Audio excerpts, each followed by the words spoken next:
Hello gamers from around the world, this is Boxenberger, the video game enthusiast from Germany, and I would like to welcome you to this week's episode of the World of Gaming. And today, Dutch, we have not the biggest news week, but we have some interesting stuff to talk about. And I'd rather take good topics over quantity. So I'm looking forward to the show. Today, I want to welcome, of course, our awesome community. I see familiar names in the chat. Big welcome to you guys. Big welcome to everyone who listens after the fact, either here on YouTube or on Spotify, Apple Podcasts, wherever you're listening. A big welcome. And Dutch, my man, how are you doing today? Yeah, I'm good. Much like yourself and those of us in the US and the UK and parts of Europe. Obviously, it's the Easter weekend, which means we get a nice long weekend off work. Yes, indeed we do. At least for those of us that work in offices and not in retail. So yeah, I'm good. I'm just looking forward to a nice break from work before the madness begins again. Yes. And be able to chill out and play some games and relax. Absolutely. It's going to be awesome. A long weekend ahead. I have a fantastic game to play. Visiting my parents, visiting my parents-in-law, and just chilling out. It's gonna be a great Easter weekend. I'm really looking forward to that. Nice. All right. Again, a big welcome to everyone here in the chat. Dutch, before we get into the actual news topics, we need to talk about the most important thing in gaming, and that are, of course, the games that we are playing. So, what kept you busy? And everyone in the chat, let us know, what have you guys been playing? I feel like for the time being, it's going to be pretty much the same answer. I've just been playing Pokemon. Dude, you need to switch has all that of up. My attention. You need something else, man. Nah, Pokemopia's got all of my attention. It's chill, especially when I've had a hard day at work. I don't need to think about anything. I can just get home, put on Pokemopia, build some things, do some little quests, and then that's it. All done, and then I can just switch it off. Nice. Still, we need to get you into something good.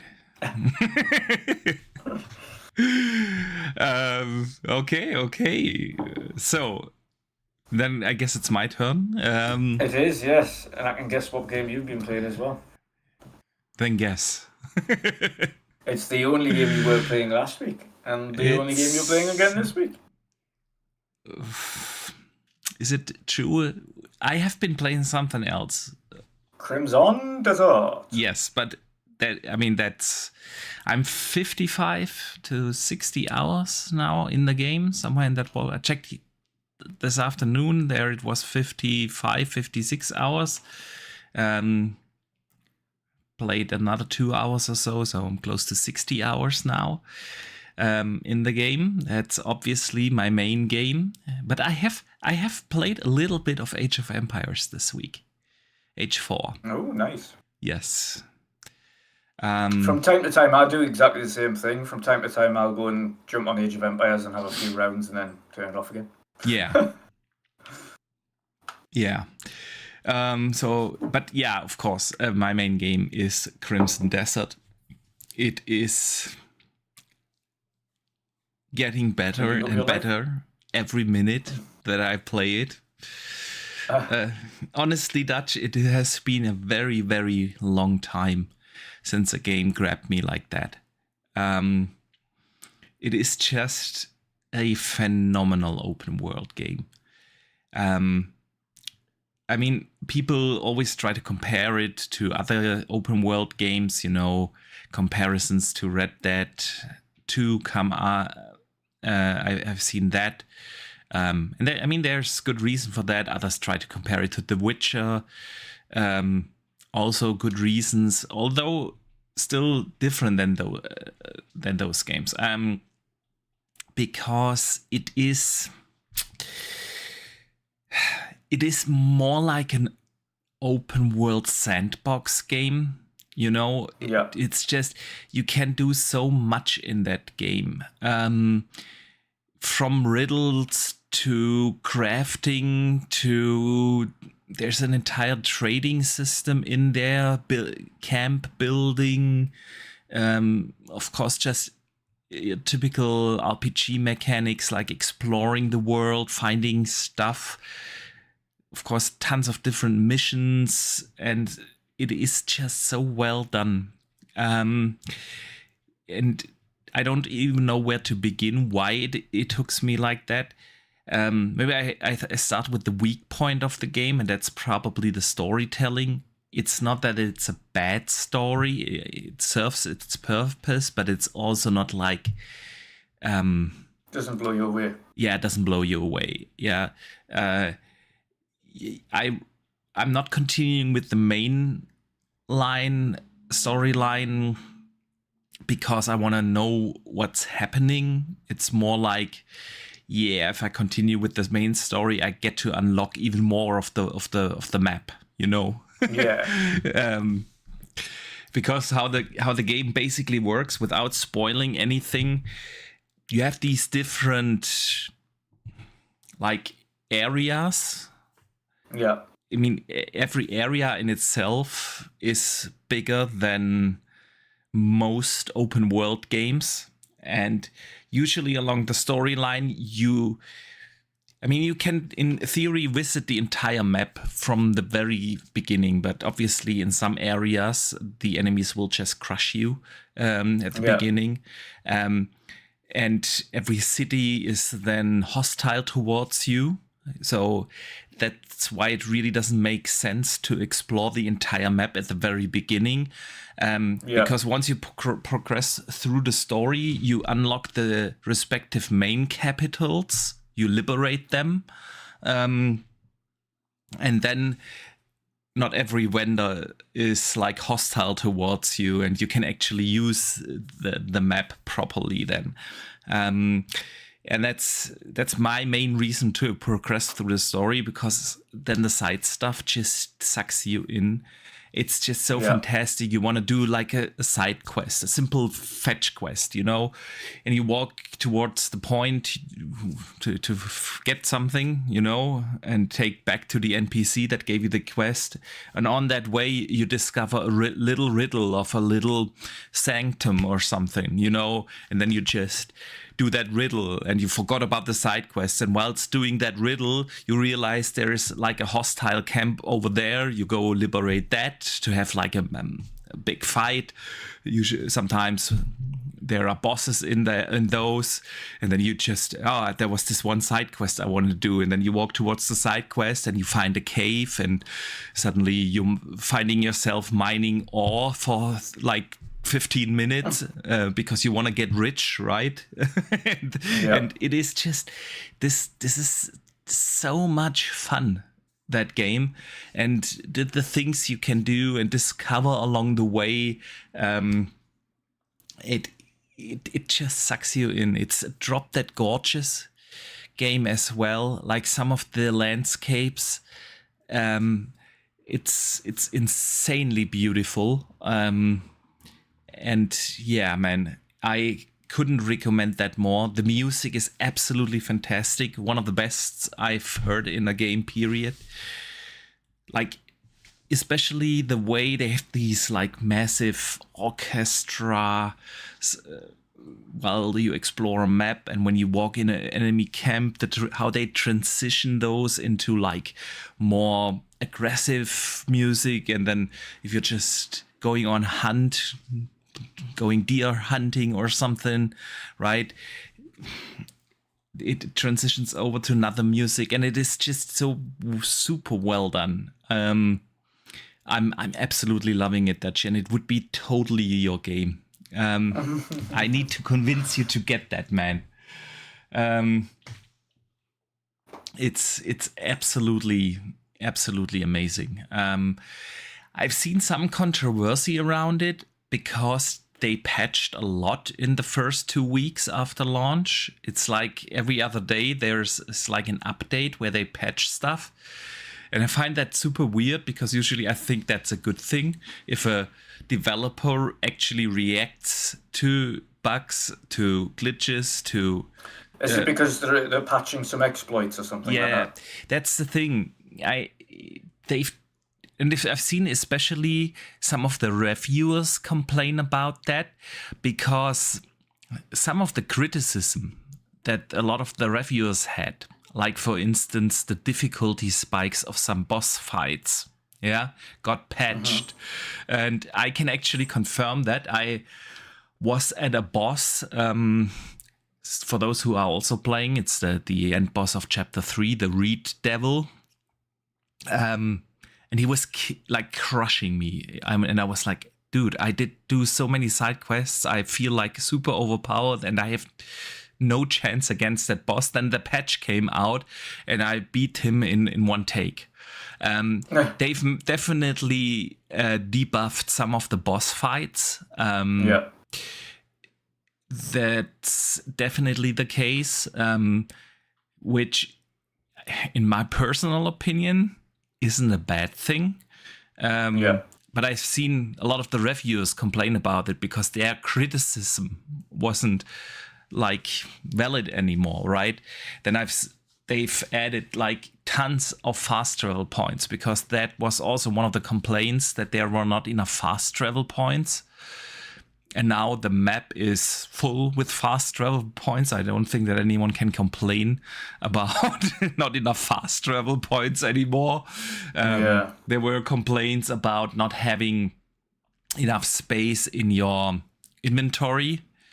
They've changed that already. So they've changed not just bugs and glitches, they've changed some of the fundamental things, because when you had the super small inventory in the first 15 or 20 hours that I've played before the patch, it was really like, okay, you were constantly trying to get back to the town to sell your stuff, right? And of course that's not necessary now anymore. So some of the complaints that the reviewers had are just not valid anymore, and I've seen a lot of these reviewers complain about that. On the other hand, hey, it made the game better, definitely more accessible, more approachable, and I love that they are so quick in reacting to actual feedback and then not just fixing bugs, so I super appreciate that. I have no idea how IGN could give that game a 6. This is not even close to being a 6. IGN, fine well why they give it a 6. Because they couldn't play it. Probably They're terrible at games. That's so very true. So I couldn't recommend that more. I'm in chapter 9 now. Again, I have 55 to 60 hours, somewhere in that ballpark, in that region in the game.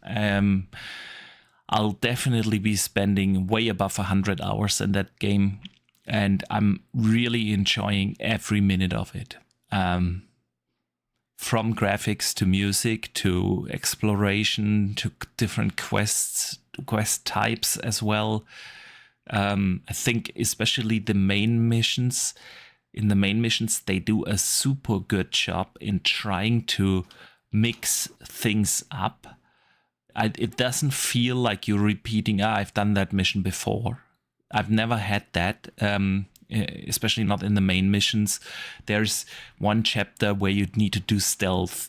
Then the next chapter is like a massive battle against an army. Then there is a mission, where you have to like fly properly, and also the boss fight is like whilst you being completely airborne. The next one is riddled solving in the abyss, and it is just such a great mixture of stuff. And again, my only complaint so far is the relatively poor story. yeah, it is not like, again, it's not a bad story or anything. The writing It's just not memorable. It's just your typical, oh, there is a bad guy, and I'm hunting him down story. Right. But yeah, it is through and through a fantastic sandbox open world action RPG, and I couldn't recommend it more. Let me see, what has the chat been playing? What is our community playing at the moment? The Big Bridge is saying he's playing Langrisser 1, an old school tactic game with multiple story branches. I have never even heard of that, but I'm glad you're enjoying it. Langrisser. Nope, doesn't ring a bell. Never heard of that. But that shows you just how big gaming is, right? There's just so much more than just the usual AAA games that are played by everyone, which is fantastic, man. Sinceres is playing Planet of Lana 2. Axiom Verge. That's still to start that. Yeah, same. I have it installed, but I just can't pull myself away from Crimson Desert. And I also feel like I'm not going to boot up Starfield next week because I just want to play Crimson Desert and then get to Starfield once I'm done with Crimson. I completely forgot the Starfield expansion / version 2.0 was coming out, to be fair. April 7th. It's the what's it called? Terran Armada DLC, along with the big patch. They don't call it 2.0. They call it, I forgot how they call it. They have a different name for it, but it's I'm really looking forward to it. From everything they've said, what they are trying to improve now, Starfield is probably even becoming better, and I really enjoyed Starfield. Can't wait to play the DLC, new story. Cannot wait, but I need to focus fully on Crimson Desert. Yeah. Also, by the way, I think last week on Crimson Desert, I complained a little bit on how complex the mechanics are and controls are. I'm totally over that point. After spending so much time already, 55 hours in the game, I'm completely over that. I've got it all down. I know the mechanics now, and it is once you are familiar with it, it really doesn't bother me. On the contrary, it helps you because it allows you to do so many awesome things. Like just today, I had to do a mission, and I was at a coast, and there was a shipwreck, and there was an artifact in the shipwreck, and I had to get that artifact. And the door of that shipwreck was locked, and so obviously one thing was, hey, I could just do another quest to get the key and open the whole thing and get inside.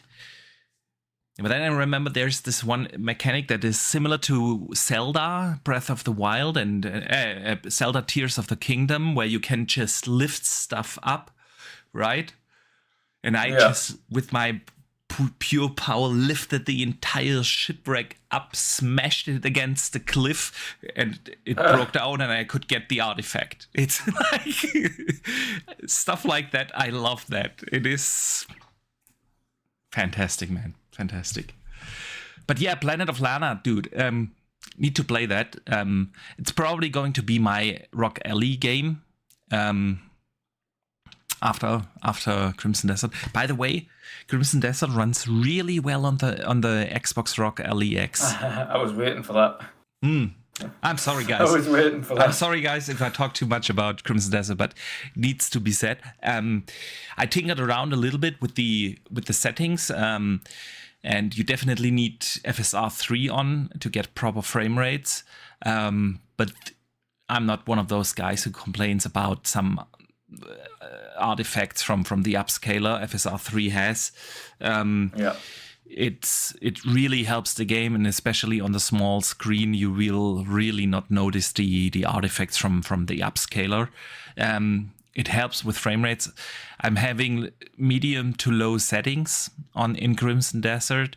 Like textures and stuff is all up on medium, except like particle effects and fog effects and stuff. I put that to low. And with that, I get 50, around plus minus 50 FPS, which is pretty decent, especially since you have a VRR screen, right? Just make sure, guys, if anyone's playing on the Rock Alley, turn off the VSync in the game. Your Alley already supports VRR, and if you have both on, the lag will be absolutely noticeable. They have also implemented frame gen, FSR3 frame gen. Not good in that game. Turn that off. You will get 50 FPS, and that's totally good with the VRR screen. And it runs really well. I mean, it is a demanding game, obviously, looking like that, right? But on a small screen, medium to low settings makes the game look absolutely awesome on the 7-inch screen, right? And it's probably the most demanding game I have played on the Xbox Rock Alley X, and you still get around 2 hours of battery life, which is pretty okay, I would say. Anyway, we were looking into what the community has been playing. Just Paul... He says, I'm wanting to play Crimson Desert, but I think I'll give it a little longer with updates before jumping in. I can understand that, although I must say the biggest issues have already been fixed. So if you want to be part of the hype train and have FOMO, I think it's good enough now to jump in, definitely. So, what else? I never ever found there to be like that many issues. Surely there's not that many issues with an indie game. What issues with an indie game? Pardon me? Oh, sorry, was he not talking about Planet of Lana 2? No, I think he was talking about Crimson Desert. At least that's what I think. Let us know. Marian is in the chat and says he has been playing Pal World. Oh, again, I forgot about that. Yeah, that keeps getting updates as well. Absolutely. Prince Green has been playing Doom Eternal and Lotus of Record War. It's a 2D game based on a 90s anime. So I have never heard of that game. But Doom Eternal is great. Super fun. Good stuff here. Good stuff. And I hope I didn't miss anyone. But I think we're good. And the Big Bridge says Boxy loves playing Red Velvet Cake. Yeah. All right. But hey, Planet of Lana, good discussion here in the chat. I agree with Sinceres here that the music in Planet of Lana 1 was great. Yeah. I'm looking forward to that. You know what game I wish they would do an actual second version of? It was that one with the guitar. Oh yeah. What was that called? Was it The Escapist or something like that? I don't know the name of it. But I know which one you mean. Yeah. The 2D jump and run kind of game. Yeah, it was just a super basic game, but story and music and was fantastic. Yeah. Yeah, that was a fun little indie game, indeed. All right, I put up some Crimson Desert gameplay. The community has voted. So we're gonna watch some Crimson Desert. This is still pretty early in the game. It was just Boxy on his several alter accounts that selected Crimson Desert. Nobody voted. It was just Boxy. I don't think so, dude. The hype is real about on all the of his game. accounts. He was like, "Yeah." Honestly, I have not seen anyone complain about the game except the reviews from outlets like IGN and shit. Yeah, but they complain about every game. Yeah, that isn't from PlayStation, indeed. They're just miserable. Yeah. Yeah. I mean, someone I truly respect is ACG. He doesn't vote or review games in like this is an 8 or 9 or 10 or whatever. He just says buy, wait, or never get it. And he also gave it a wait because he said the game needs this, and this patched, which they, for the most part, his criticism they've done already. So, but everyone on my feed who is playing the game is absolutely enjoying it. I have not seen one guy complain about that. Yeah, that's good. So, anyway, Storm Player is in the chat. All right, Dutch. Let's get into some topics. Otherwise, I will be talking the entire podcast about how great the game is. Yes, you will. Yeah, it is, dude. I'm. You know, last thing I say. I am very careful with talking about a 10 out of 10 game. There are only like 6 games that I would personally consider a 10 out of 10. And I never would rate a game directly after playing it a 10. Never. I have not even done that with The Witcher, for instance, which I consider a 10 out of 10 game. Or Red Dead 1. I always say the recency bias is too much because people fling that 10 out of 10 around like crazy. Like every time a game is good. Oh, that's 10 out of 10, masterpiece, right? Masterpiece. I don't personally think I've ever given a 10 out of 10 when I've done a review. I don't think I have. Yeah, never gave that. No such thing. There are some games, because I feel like a 10 out of 10, a true masterpiece, you will not notice that whilst playing, and after finish playing that, it takes some time. And if the game sticks in your memory and makes you either want to come back or just, without recency bias, I think 6 games I would consider 10 out of 10. Zelda Ocarina of Time, Witcher 3, Red Dead 1, actually, I would consider 10 out of 10. But this is the first game since The Witcher that could be that for me. It's that good. Okay. Yeah. Okay. The Big Bridge says for him it was only one game he felt was a 10 out of 10, and that was Ori and the Blind Forest. It's a good choice. I was probably close to it. Pixel Slapper says I'm a 10 out of 10, my mom told me. Yeah, you are. No, it's like I really don't like that when people with like every game that they do enjoy, and I do enjoy a lot of games, but I'm not going around and like putting that masterpiece title on everything, because that actually devalues the true masterpieces. Yeah, like a Witcher 3, that's a masterpiece. Yeah, in my opinion. But yeah, and Crimson Desert is one of those games that could become that. It is that good. All right, Dutch. I think one thing that would stop it ever from being that is the story.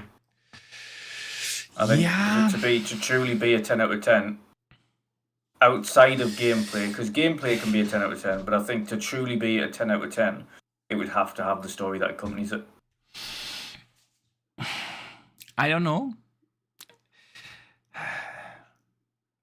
I don't. Like truly, because I otherwise consider Zelda Ocarina of Time a 10 out of 10. Is that a story-wise a 10? Yeah, but that's also nostalgia.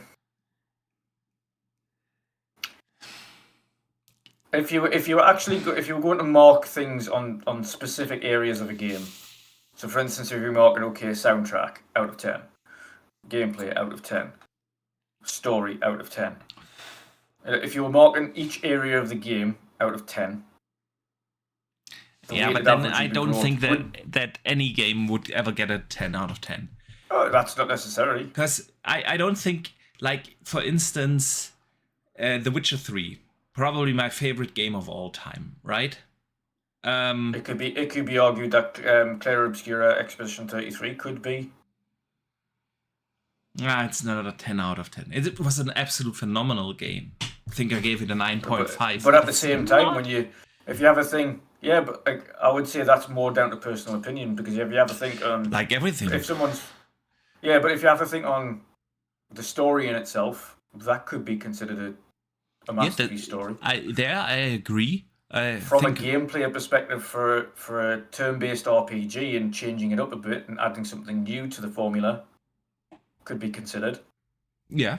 And then from a graphical perspective, I think that would be maybe, yes, it looked fantastic, but would you say that was a masterpiece in graphical quality? Maybe that lets it down. Yeah, exactly. Yeah. And music was great, but yeah, was it a 10 out of 10? I don't know. Exactly. So that's my thing. Even with The Witcher, if I would like rank it in these categories like graphics, audio, story, gameplay, not even The Witcher 3 has in every of these categories a 10 out of 10, right? And so I don't think about it like that. I just think that a 10 out of 10 for me, and that's like you said, that's always personal opinion. Yeah, your 10 out of 10 is a different game than probably mine, and everyone here in the community also has their 10 out of 10 games, their masterpiece games. For me, it needs to do two things. It needs to stick with me. It needs to, like, even 6 months after finishing it, I need to still think about this game in a very, very positive way, and it needed to touch me somehow, do something with me, right? I also think that the fact that you really want to come back to the game helps, and it needed to change something in the game. It needed to be like a landmark game. Yeah, and I think that's why I'm sticking with the example of Witcher. That was a landmark game. Up until that point, I can't think of a game that has done such a fantastic living open world where every city felt alive, where the writing even of side quests was meaningful, and it just changed the way how I look at open world games. And they set a new bar for that, right?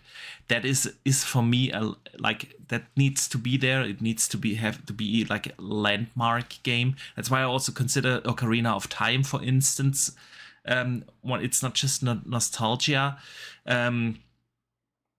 but it changed the gaming landscape when it came out, right? And this all needs to get or come together. It doesn't need to have like always the best visuals. Another game that I personally consider 10 out of 10 would be Arkham City. Yeah, did it do something visually?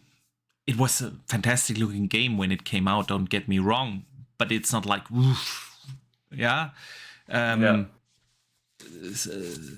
Something that changed visuals forever. Ocarina of Time did that, right?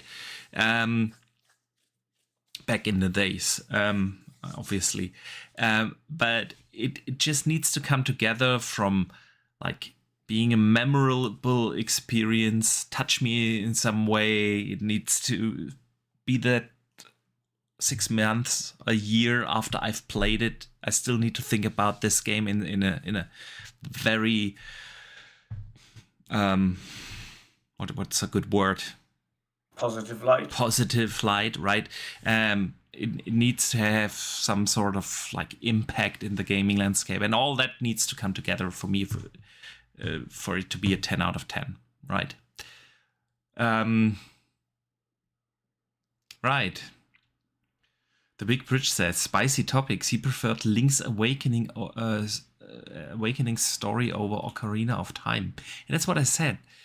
Ocarina of Time wasn't probably the best story. I still think that's A Link to the Past, by the way. Best Zelda story. But it just did a lot of things, right? It had these epic moments that still give me goosebumps. Like when you first walk out into the openish world. At the time, we haven't seen anything like that before. Yeah. Was just epic. Or the first time you were riding Epona, your horse. It's also something I haven't experienced in any game before. That, yeah.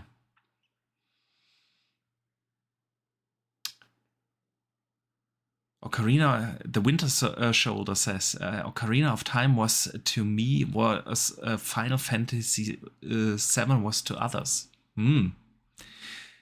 Yeah. That's I mean, fair. Final Fantasy VII, probably close to it, but not a Again, I take nostalgia out of it.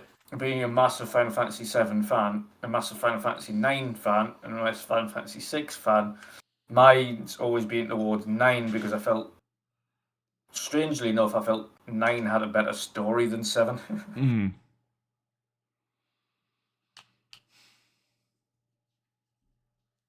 No. It does for me. Don't get us wrong, I love Sephiroth and things like that, but I just preferred 9's story as a whole, and I preferred the fleshed out characters. Yeah. 9 had a better fleshed out character arc for each character than 7 did in the original game. 7's characters have only been fleshed out in the remake. Yeah. You didn't thoroughly know like a lot of the characters' actual backstory in 7 until you played the remake, when they fleshed it out a little bit and turned it into a 3-game trilogy.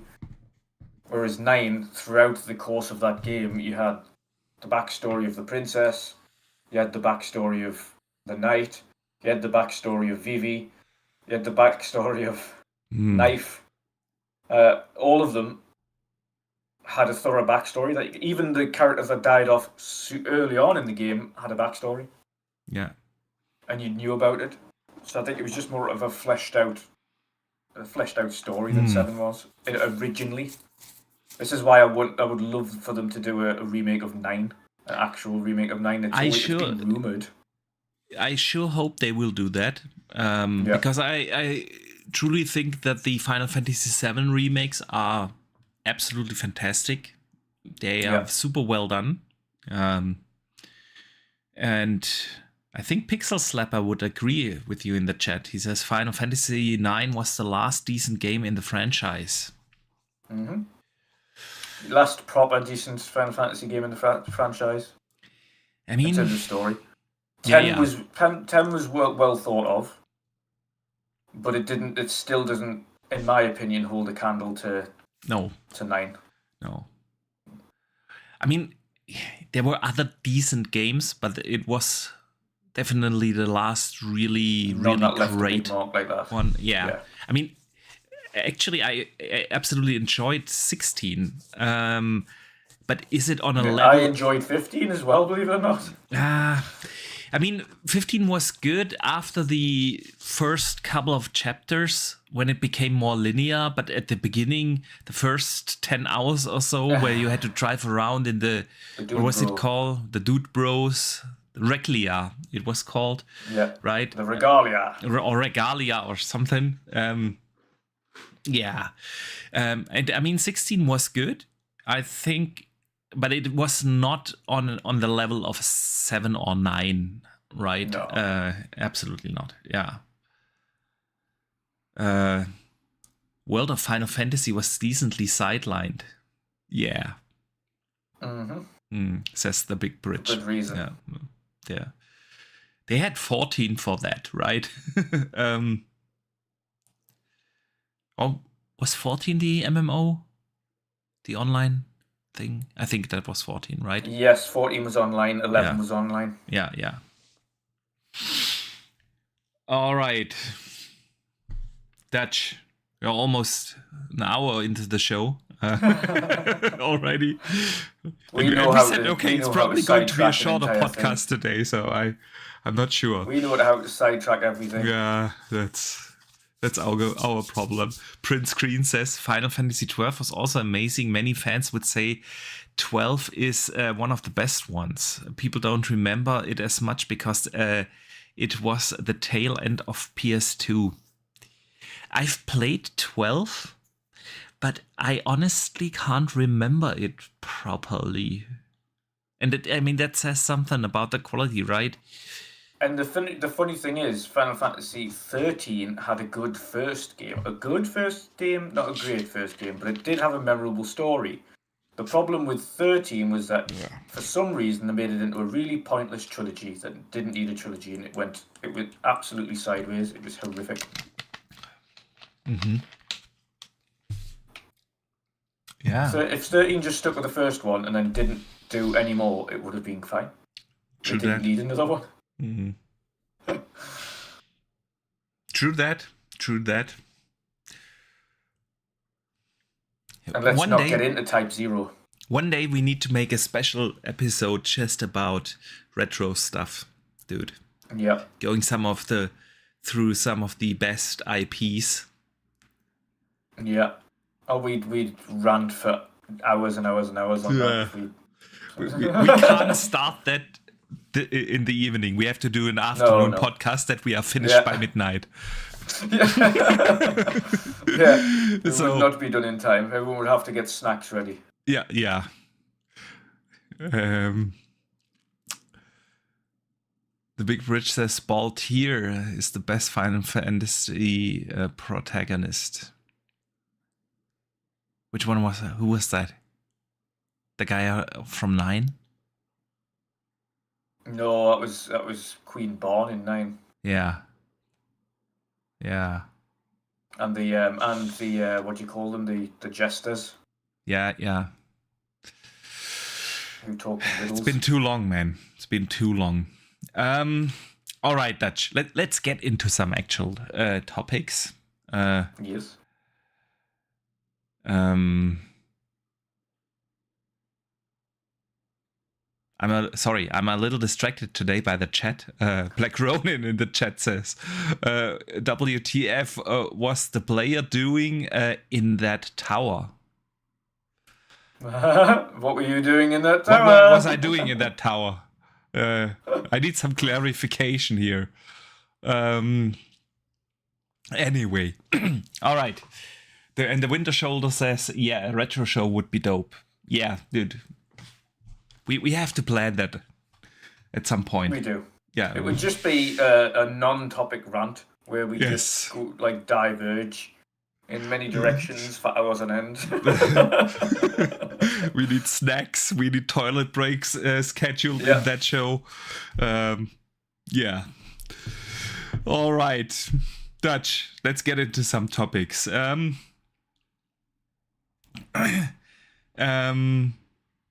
Let's start with a smaller one. Halo.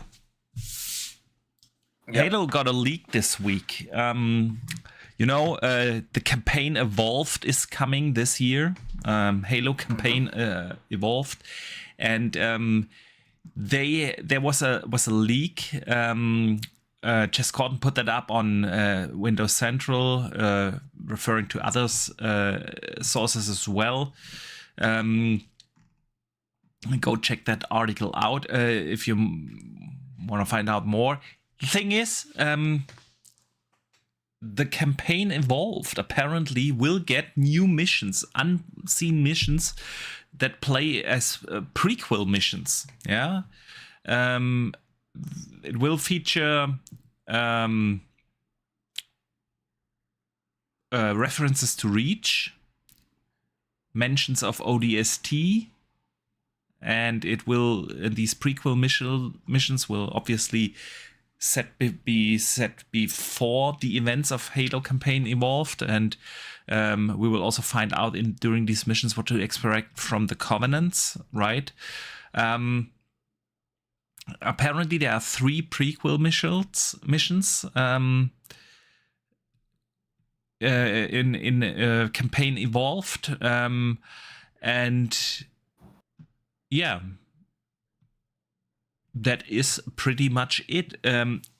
Pretty cool, I would say. I don't know what you think, but I like the idea that they are not just doing like the remake, putting Halo in the new engine, and there it is, but give the fans actually something new, something we haven't played before. Pretty cool stuff there. What do you think, dude? Yeah, I mean, it's nice. It's nice for them to do something new to the original game. My only query would be exactly where would they be taking this story? For a story that we all know so well. Like, obviously we had Halo Reach, which centered around why we ended up in the situation in the first place. So what part of a backstory would they be doing without really doing Halo Reach? Mm-hmm. Does that make sense? Yeah. You're like, how does that work? So for me, it's more just I would like clarification as to how that would work. I mean, story-wise. Obviously, they will find. Hopefully, they will find a good way to tie that to the to Reach, and then obviously to the actual Halo. I like the idea of booting the game up, and having played Halo 1, I don't know, finished the campaign at least 5-6 times, I want to say. I mean, back in the days, we played the campaign co-op over and over, right? And then, and then when the Master Chief Collection came out, played it then again, and so I'm pretty familiar with what to expect. And obviously, it's gonna look awesome now in Unreal 5 and everything, but we totally know what to expect. Obviously, they are also changing a few minor gameplay elements, like things like sprint will be in there, right? But the idea of booting the game up and starting with something we haven't seen and then transitioning over into the stuff you already know and you're familiar with, I like that idea, right? It really could give this game, even though it's the game we have played many times before, will give it a new touch, a new feeling. Then it automatically feels like something new, right? So I really like that idea. I hope that leak is correct, dude.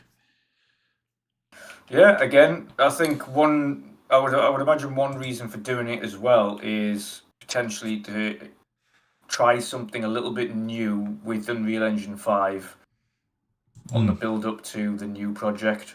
So maybe it's kind of a double-edged thing as well for themselves. It's like, right, okay, so yes, we're creating this brand new game, and yes, we're creating this kind of remake of the original. However, whilst we're here, why don't we try and do something a little new with it, just to kind of practice, should we say, before the new game? Yeah, agree. So, yeah, good stuff there. Apparently, that was also in that article from Windows Central. They are also reusing some of the assets from Halo Infinite.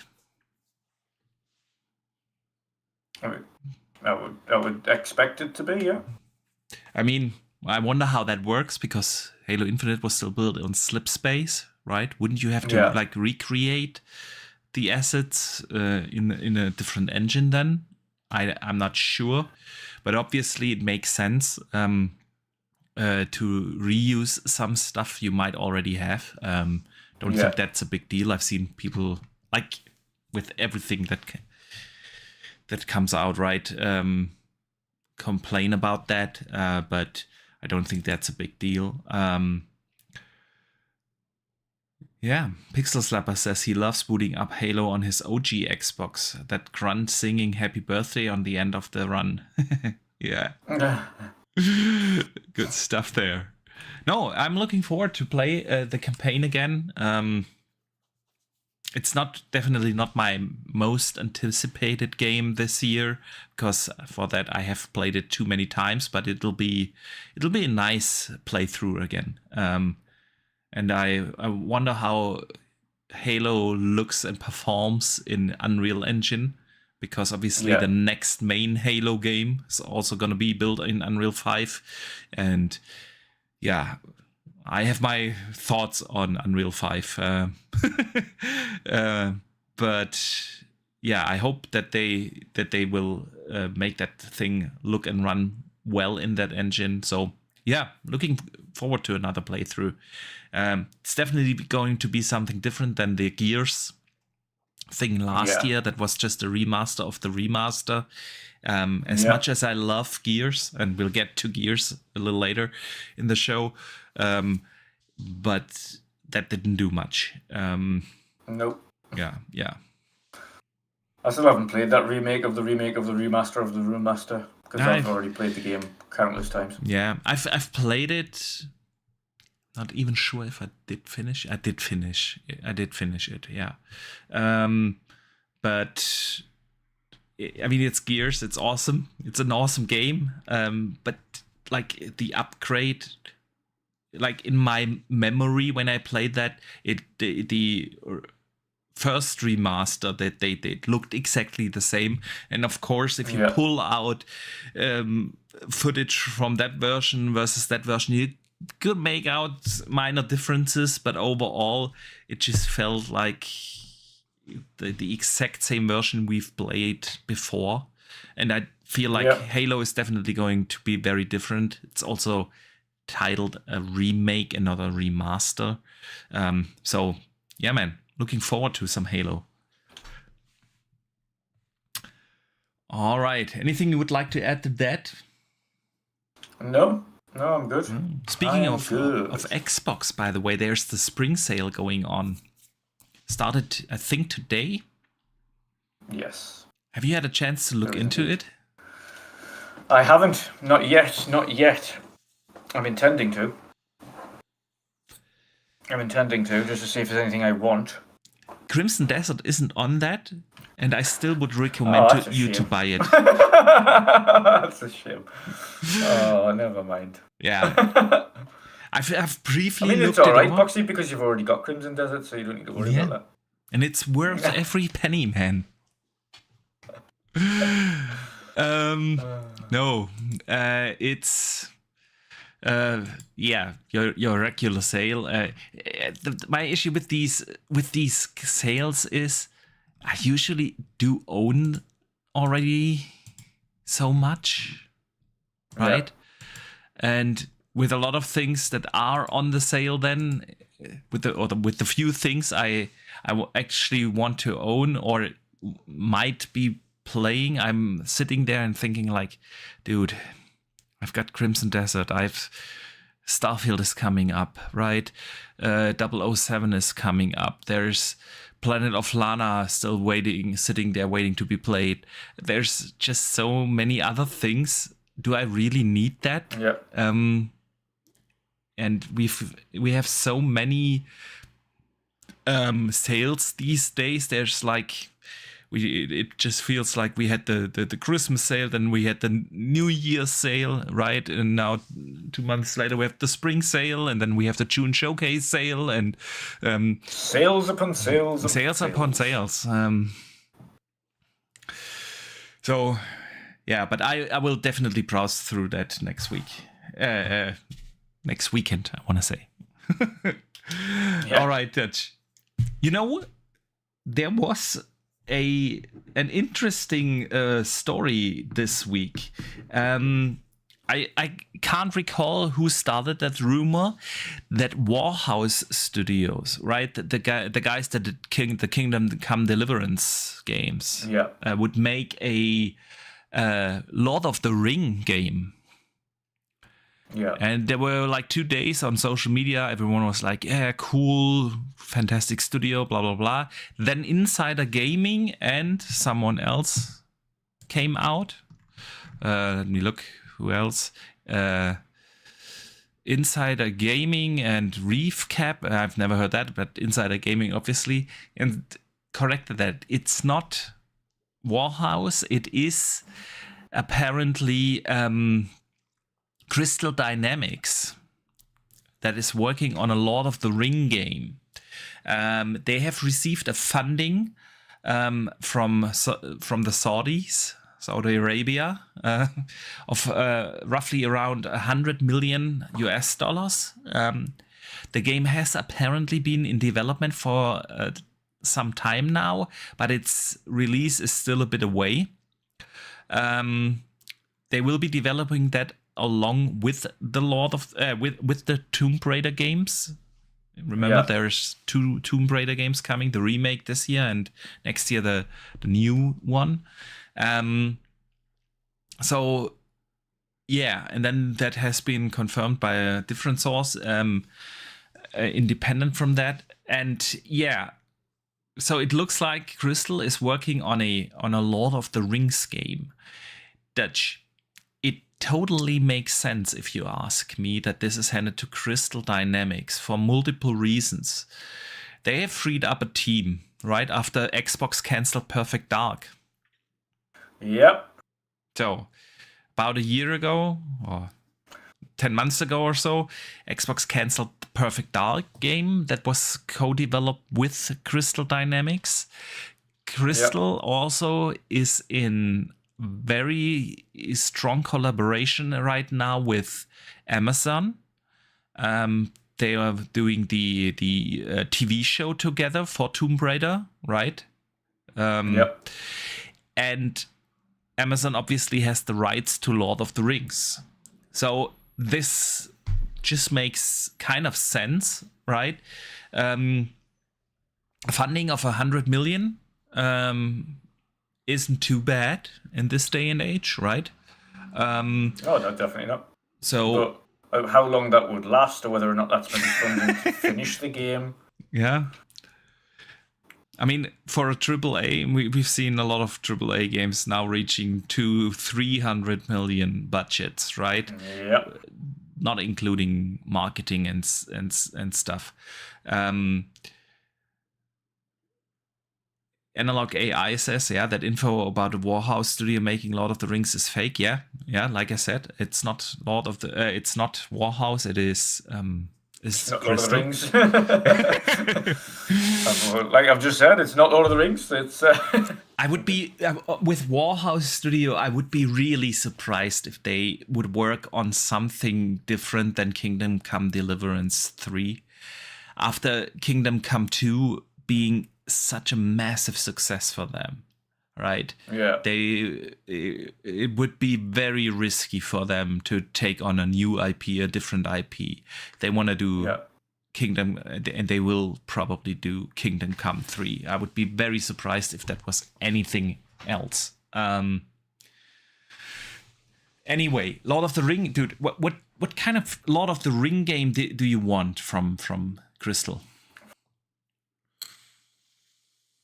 I don't even know what kind of Lord of the Ring game to expect from Crystal. Never mind, what do I want from Crystal? What I want is a nice action adventure Lord of the Rings game. You want them like to an actual action, nothing, and let it not be anything like Gollum. Yeah, please.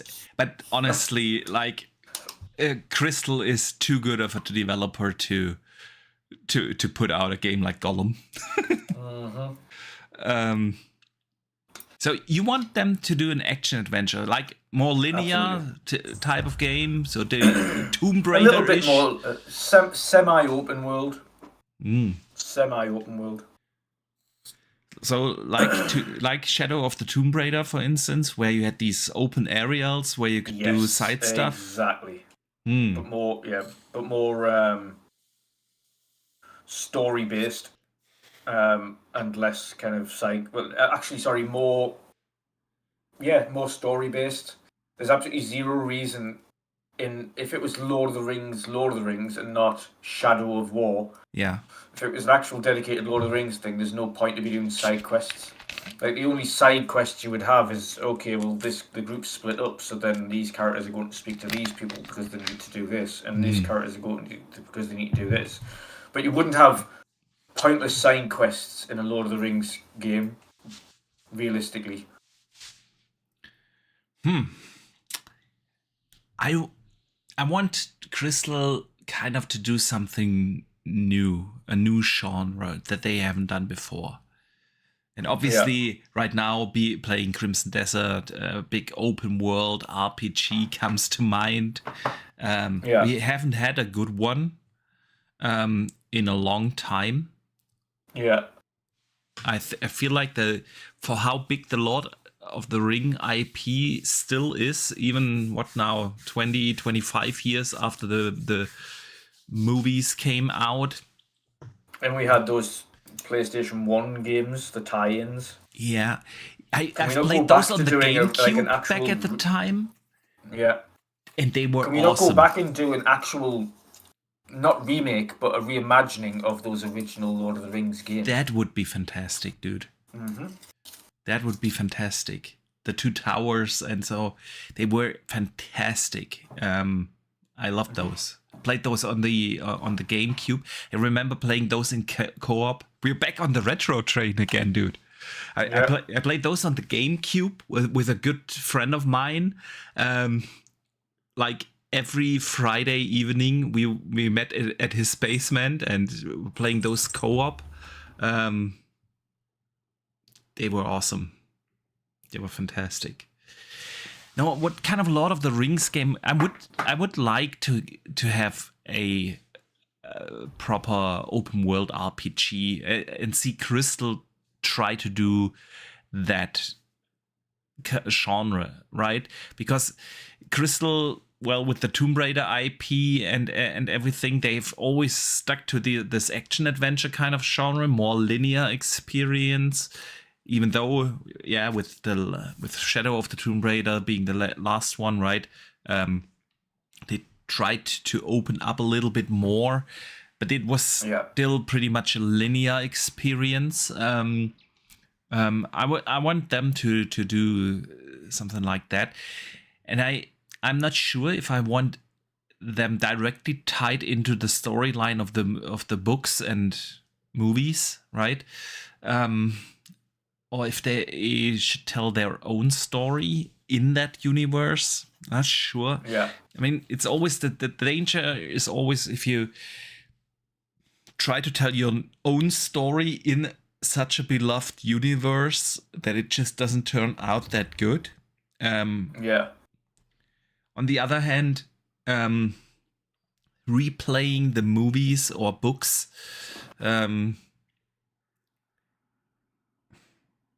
also something that doesn't really give you like the feeling of something new, right? I don't know. I kind of slightly disagree as well, because what people remembered of the original games was PlayStation 1 games. And those outside of Shadow of War, which was great Lord of the Rings games, it really...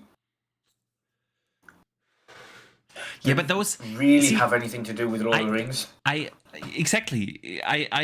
absolutely enjoyed the two, Shadow of War and Shadow of Mordor, right?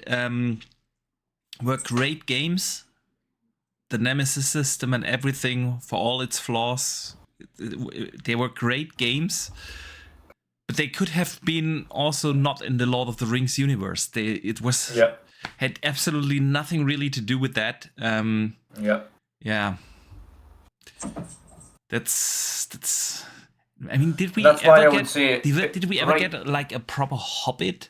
I mean, they also did 3 No, movies but- about the Hobbit, and we never got really No, but again, games. the Hobbit trilogy wasn't really favorably thought of. I mean, obviously, if you make the Hobbit, the original source material, the book is like a super short book, like with 100 pages or something like that, right? Or 150 pages, a super small book. And you stretch that out into 3-hour-long movies.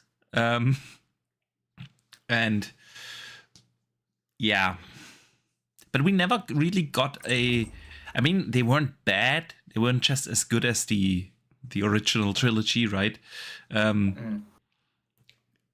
We never got a proper game tie into those. Yeah, Pixel Slapper says he still doesn't understand why the Nemesis system was copyrighted. Yeah. Yeah. And I never understood why no one's picked that up. I mean, that was a true innovation in terms of gameplay mechanics. It had its flaws. It wasn't perfectly done, but someone else could have picked that up and fixed it and just used it. And I never understood why nobody did it. It was great. It was like AI taking revenge, but later down the line, they're like, this guy's now like a captain, or this guy's now like a legionnaire, and he controls a whole legion, and now he's really pissed off, and because he took his arm or something ridiculous. Yeah. The Winter Shoulder says he'd love an action RPG Lord of the Rings like the Tales games. Which Tales games are you referring to, dude? Do you mean like Tales of Vesperia? I don't think he means Telltale games, because I think he means Tales of Vesperia. That could be. So it's like a little bit like the Mana series action RPG. Yeah. I don't think an RPG would work overly well with. And again, my issue is I feel like we're kind of bloated with open world action RPGs.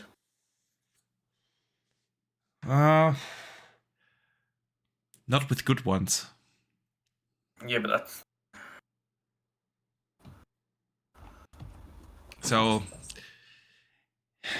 see, the thing is, with Lord of the Rings, it's similar, like, because the Lord of the Rings franchise is still super popular.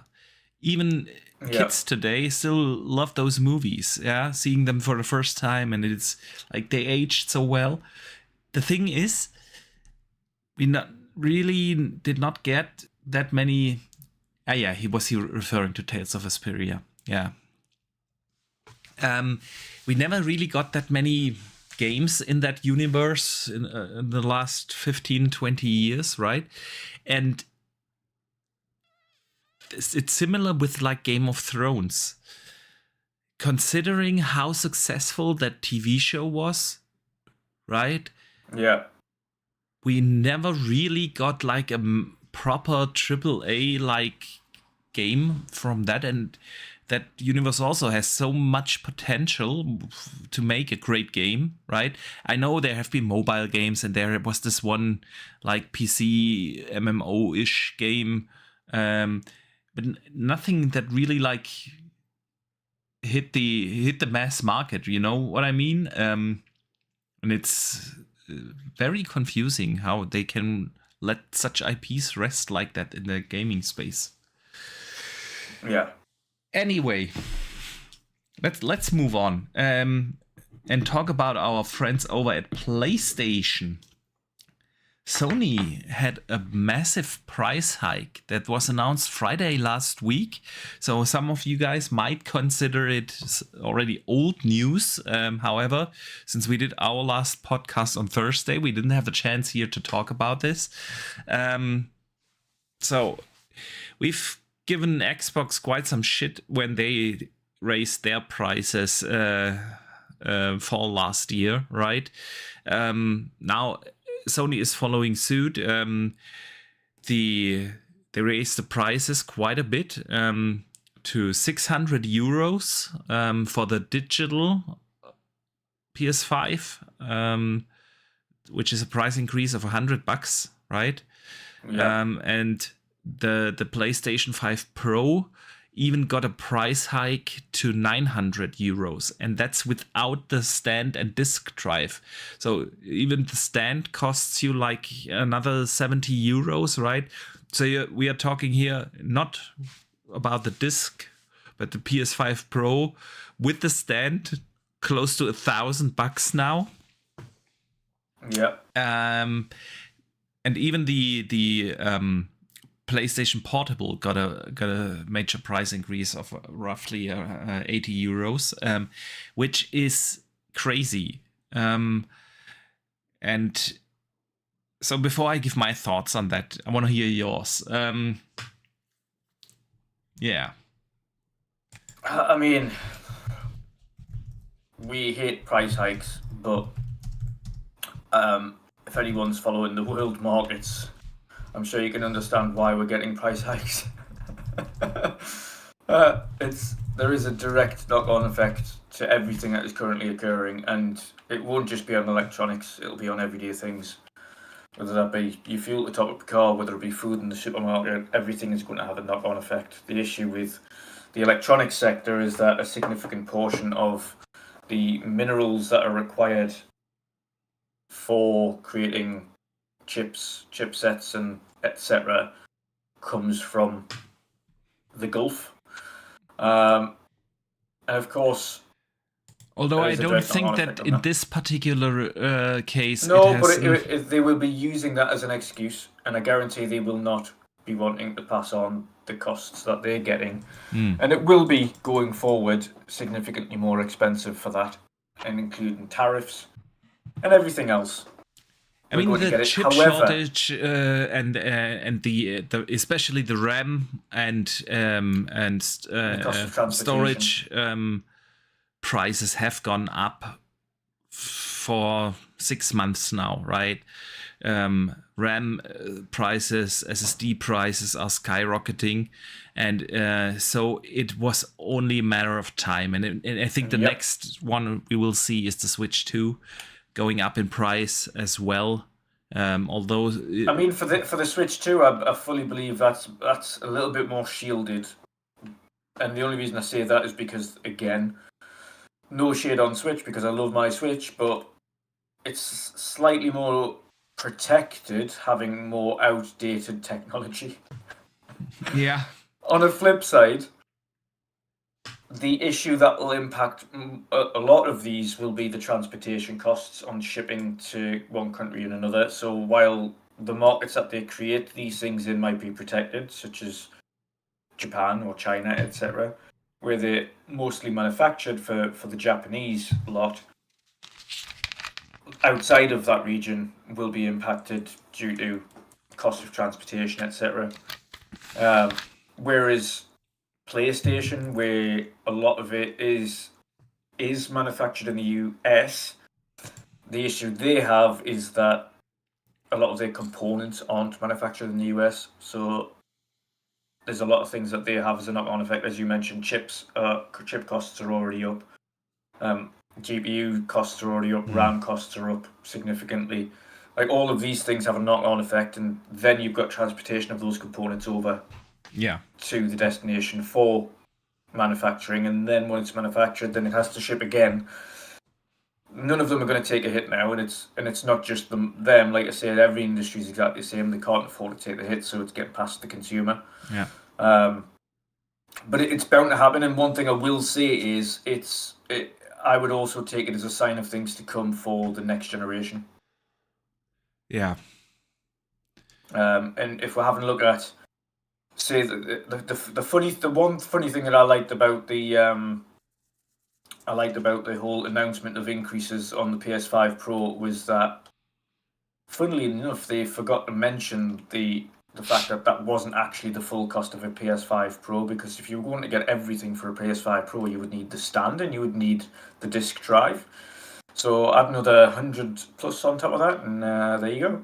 I mean, I understand the disk drive. Okay, in the year 25, 26, a console really doesn't need to have a disk drive. And I know there are collectors out there. This minority that actually needs a disk drive, right? There is the external option. I can understand that they are going to sell that separately, but my issue comes with the stand.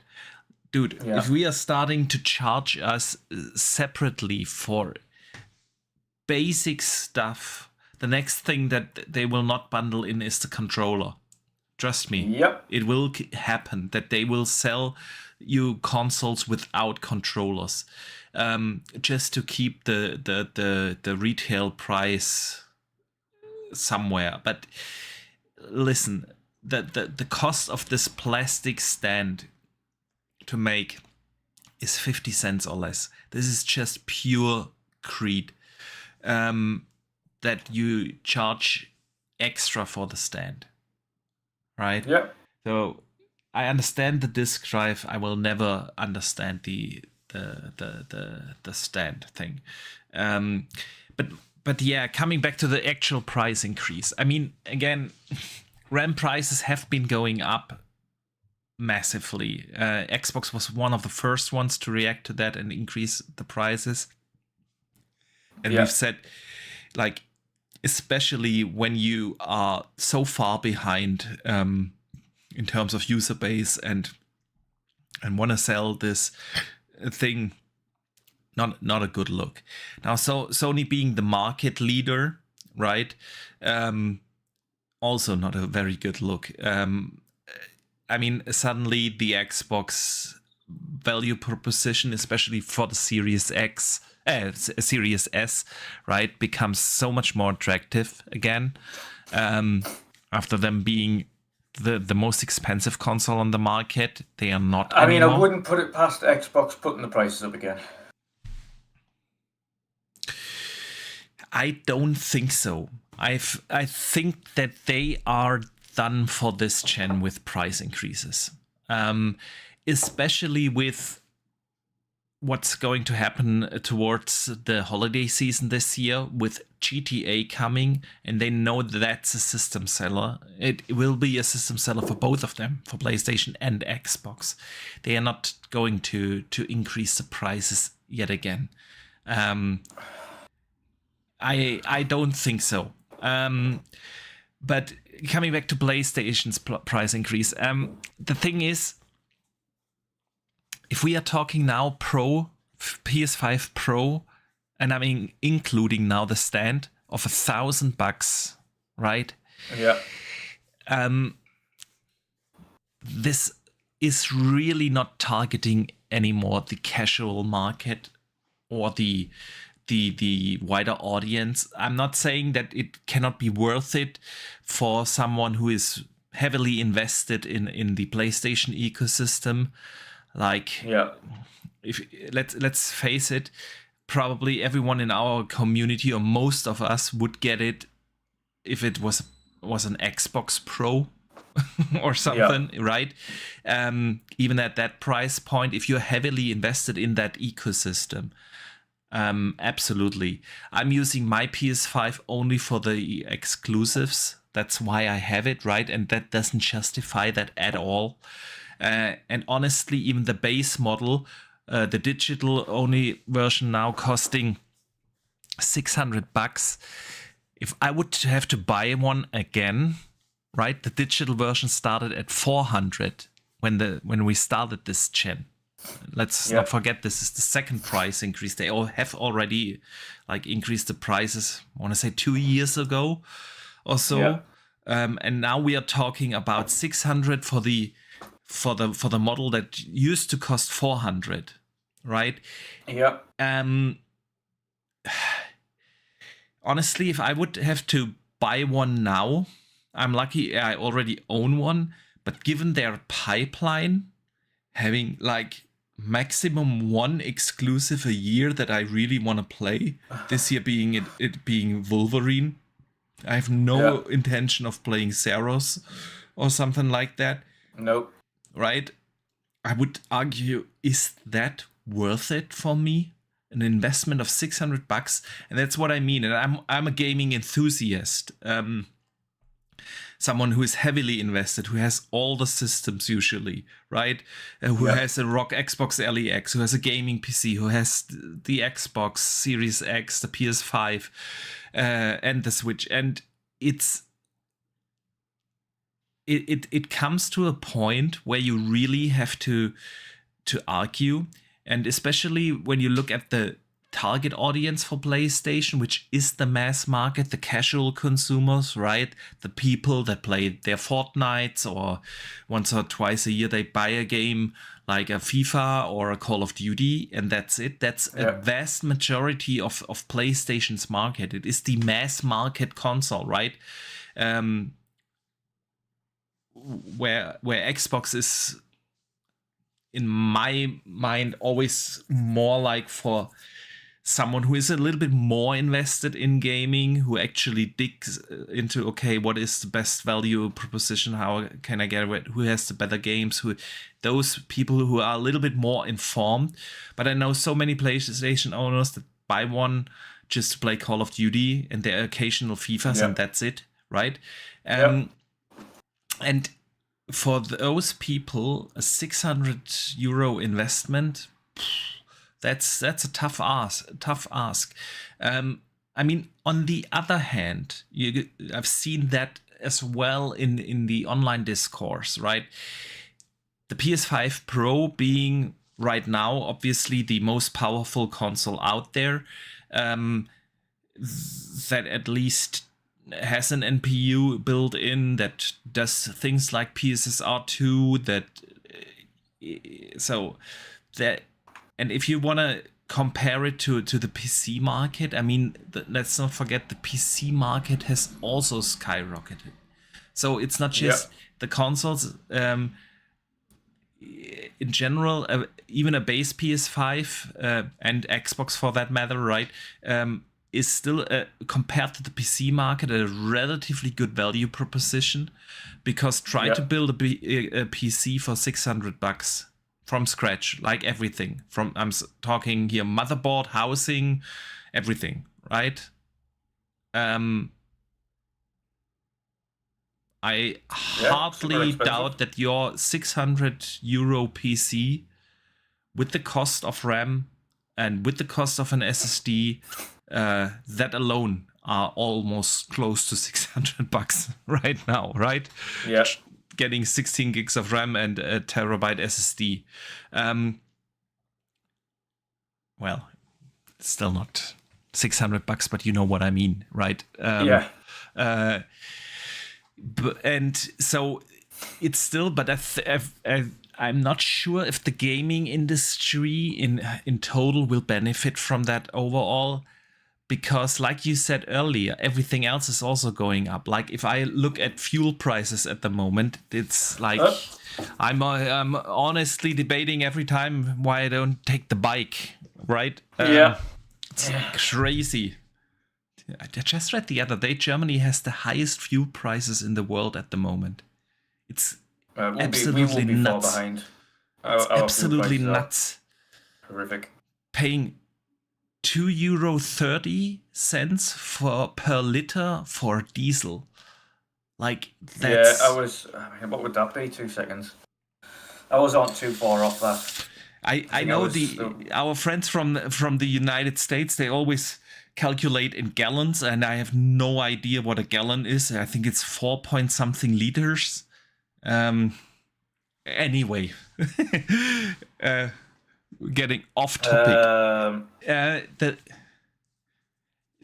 My point is, right, with everything else going up and the general cost of living, people will spend less on their hobbies, will have less money to spend on their hobbies. And if that hobby then, like playing video games, is increasing in such a significant way, where everyone already has like their phones and their tablets, and they can play their Minecrafts or Fortnites or whatnot as well on that, it'll it'll be really, really tough to grow the industry. So I'm not sure if they are doing themselves a favor by making the entry point so high, and if they shouldn't just take the loss in order to grow, especially with a massive system seller coming in the holiday season, right? With GTA 6, where everyone who doesn't already own an Xbox or a PlayStation is like probably getting one, right? Are we talking about the same Sony that once told their customers to get a second job? We're talking about the same Sony. Although, to be fair, very different leadership at the time. Yeah, well, not so sure about that. Not so sure about that. Herman Holtz. I think it's kind of the same concept, different voice. Yeah. Anyways, Dutch, with that, it came to my mind. We have already talked about the Project Helix coming next holiday season, right? Yeah. Let's call it what it is. It will come out next November. Every Xbox has always launched, and every PlayStation, by the way, has always launched in November. So it's coming in November 27. You heard it here first. What would you do if it came out in June? I would love that. But it's not happening, right?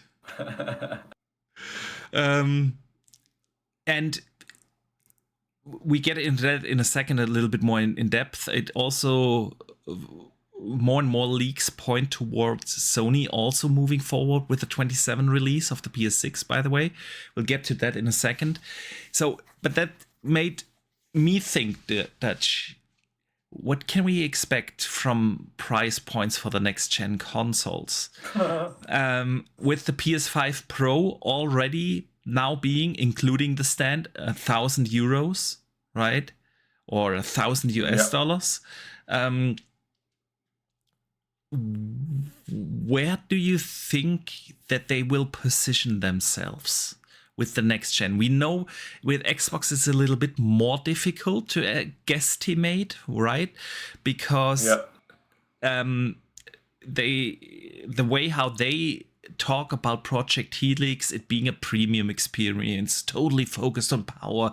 Everyone was already expecting a more expensive console, right? But seeing these current systems, these old systems, skyrocketing in price. Usually, if it was a normal gen, we would be talking, well, Series X launched at 500. We would be talking at a retail price by now, 5-6 years or 5.5 years into this gen. We would be talking about a retail price of 350, maybe even 300. The way how usually console prices went down, right? Now we're talking 600 for the Xbox Series X. We're talking 400 for the Series S. We're talking 600 for the digital only, and 700 pardon for the PS5 disc version, and $1,000 for the Pro. Where do you think next gen consoles will land? I think we both are in the kind of ballpark figure of Xbox being over 1,000. 1,000 or more. And PlayStation, I can't see them being too far different, to be fair. If people are thinking the cost to create a PS5 Pro is expensive and provide it to you currently, and that's a current PS5 Pro, which has lower specs than what PS6 will, you couldn't possibly price the next gen version of a PlayStation 6 cheaper than a PlayStation 5 Pro. It's what I'm thinking as well. Yeah. With that in mind, then it would mean that the PS6 would be at least the 900 to 1,000 mark as well. It would be my guess. as well. Which would then think, okay, so if that, a traditional console, would go for that, then Xbox may be placed at the 11 to 1200 mark. Yeah, I would assume the same. Xbox for the win in the chat says he's thinking PS6 will be 750 to 800 and Helix around 1000. I think that's too low for the PS6. I agree with your argument here that I do not see the PS6 being less than the Pro right now. And the Pro being now at 900, including the stand, 1000, close to 1000, right? Yeah. And let's give Sony the goodwill that they will not sell the base PS6 model without a stand. They will. Of course they will. Again, I could see them doing shit like not putting controllers in there. Just to keep the or not putting the cable in. Yeah. Oh, you have to have your own HDMI. I would be okay with that, honestly. I have enough. Your own power supply. I have enough. Yeah, and the power supplies are also now these standard AC charger things.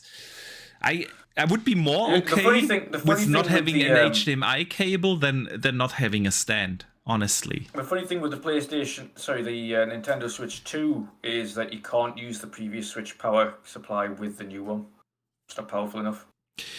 Yeah, but that's because the Switch still has an external power supply, right?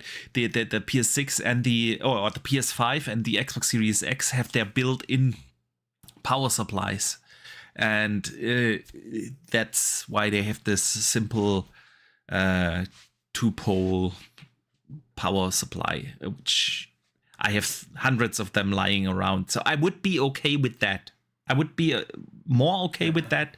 I mean, I think it still belongs in the box. Don't get me wrong. I'm not advocating pro that. But yeah, in terms of price, anyway, I also think we are looking at $1,000 price point without knowing the specs, obviously. Yeah. The $1,000 mark or euro mark for the PS6. And I think the Helix was supposed to be above that. Yeah. So 1200 maybe in the current market situation. However, seeing how Asha behaved ever since she took over, I could also see them being more focused on the console experience again, and therefore probably being more open towards a subsidized console model. And maybe they hit that 1,000 mark as well, but more likely 11 to 12. It really depends. I can't see that happening. I can't see that happening. I can see that happening. I can totally see it happening. Will it though? Will they be able to bring out the Project Helix as a subsidized console and sell it at a small loss? It really depends. And of course, that's pure speculation now, because we really do not have any facts about hardware specs and what's in those systems. That will obviously we will have a better guesstimation once we know more about the actual specs. But given the current market situation, yeah, PS6 definitely not cheaper than PS5 Pro. I would agree. Yeah. Speaking of hardware specs, by the way, did you see that that the long-rumored PlayStation 6 Handheld had a spec leak this week? Different sources coming from Kepler L2, which is probably the best source when it comes to hardware specs, along with Moore's Law. Those two have their sources at AMD and shit, and they had pretty spot-on leaks. Insider Gaming also confirmed those specs independently. So it's rumored that the PlayStation 6 will receive a handheld as well. Yeah, and we have had that rumor circulating for, I want to say, at least a year now. So that rumor per se isn't really that new, right? And I think, given what the PlayStation is, it kind of makes sense, because handheld gaming has, over the last 3-4 years, really made a comeback, right? We had handheld gaming was made big many years ago, going back to the retro stuff, dude. Right? Game Boy, big time. Then we had all the rip-offs and follow-up systems. The 3DS, the Nintendo DS being the most successful console ever, a handheld, right? To this day, not even the Wii was able to reach that numbers.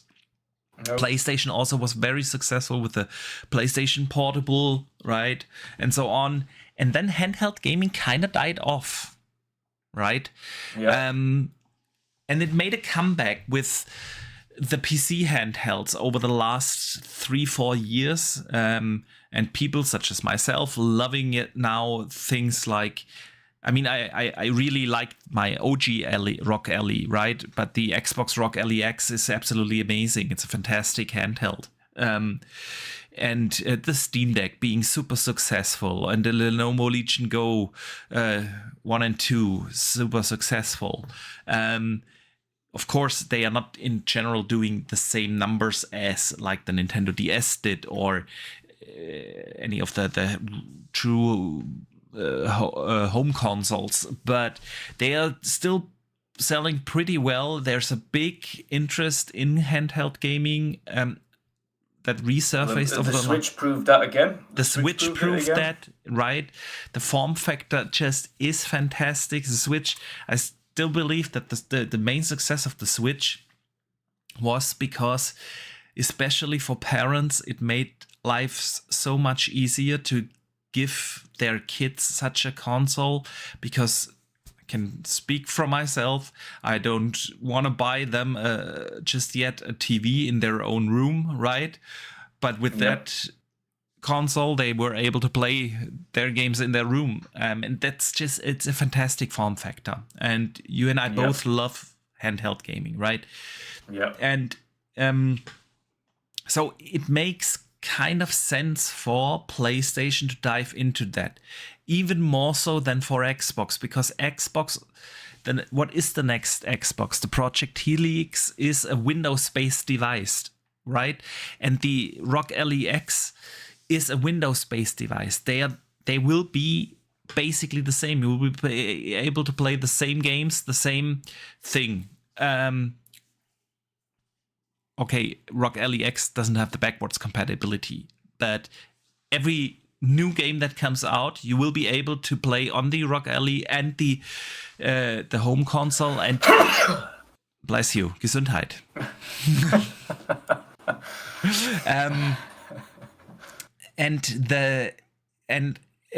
So I still think Xbox could be working on one. I mean, we have different leaks and reports, and Jez Corden sometimes thinks yes, sometimes thinks no. We don't know if they are still working on them, but they do not need that as much as Sony does, because so many third-party OEMs, even if you play a Lenovo Legion Go, you can install the full screen experience or Xbox mode, what it's called now, and have the exact same experience than on Rock Ally X, right? So these PC handhelds are basically Xbox handhelds, especially when the Xbox home console becomes also a PC, and then they really do not have the same exact necessity to give people the option to play on a handheld. Sony does not have that because their games are not having things like Play Anywhere. Many of them are not available on PC, or if so, years later in a different version. Yeah, that's why you don't have cross-save functions and so on. PlayStation really isn't, and the latest reports point all towards Sony going back from releasing games on PC. So for Sony, they have if they want to be part of the handheld community, right? They kind of have to have their own handheld. And it looks like they are actually doing that. There was a massive leak. So the about the technical specs of the PlayStation 6 handheld, which is rumored. Take it all with a grain of salt. It's not officially confirmed, but Kepler is a pretty good leaker when it comes to hardware specs, right? So it will be ahead in terms of power ahead of the Series S. Will support your stuff like ray tracing and even path tracing, which would be interesting to see path tracing on handheld, right? Simply for the power reason. I mean, electrical consumption reason. Which is also, by the way, rumored to be around 15 watts, and I want to see that.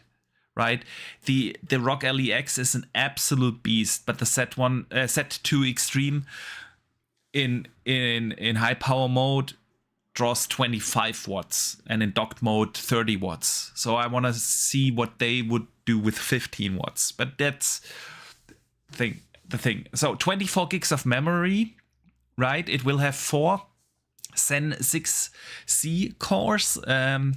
And 12 to 20 RDNA 5 computing units. They have 128 bus with LPDDR5X bandwidth. Right. The rasterization performance is estimated to be half of that of the PS5, while ray tracing is expected to be higher. And it has your regular stuff, right? It has, of course, touch screen, haptic vibration, USB-C port. There will be a micro SD slot. It will support backwards compatibility to the PS5 and PS4, which is pretty cool. Which is pretty cool. And to me, the most surprising thing about that, I mean, so far it all does sound reasonable. By the way, it will have PSSR 3, which is apparently going to have a better IQ than DLSS 4.5. I think that is yet to be seen. Although I must admit PSSR 2 is a pretty big step up over PSSR 1. So don't want to rule that out, and by then we have DLSS 6, right? So but the most surprising part about all of this is the timing for that. Apparently, the manufacturing of the APU is to be planned for mid-2027, and the launch of the system is either fall 27 or early 28. And that would be honestly a surprise for me, because in combination with that, it would mean that the PS6 is also targeting that window. Although they said it's not 100% sure if the handheld will actually launch alongside the PS6, but the PS6 is to be expected to come out first. And if the handheld isn't ready for that launch, it'll come later. So That means or implies that Sony is also targeting a holiday 27 release, which is completely contrary to everything Sony said themselves and we have been hearing for years. And I'm not referring to these fake ass rumors about the internal delay of the PS6. Sony never said that they are targeting something like a 27. They've always said they expect the lifespan of the or the lifetime of the PS5 to be even longer than the PS4. So we are talking 8+ years here before the next system comes out. And that's why we've always said, okay, PS6 is probably fall 28 or even a 29 console. And this particular leak suggests, hey, they've moved that probably along the schedule of Xbox, right? Project Helix 27. So, a lot to digest here, Dutch. A lot to discuss. Specs, launch window. What are your thoughts, dude? It is going to be interesting, especially seeing the PS handheld, first of all. I take everything they say with a pinch of salt, especially when it comes to path tracing on a handheld. Like you say, the power consumption aspect of that is just obscene to think about. Yeah. It's not...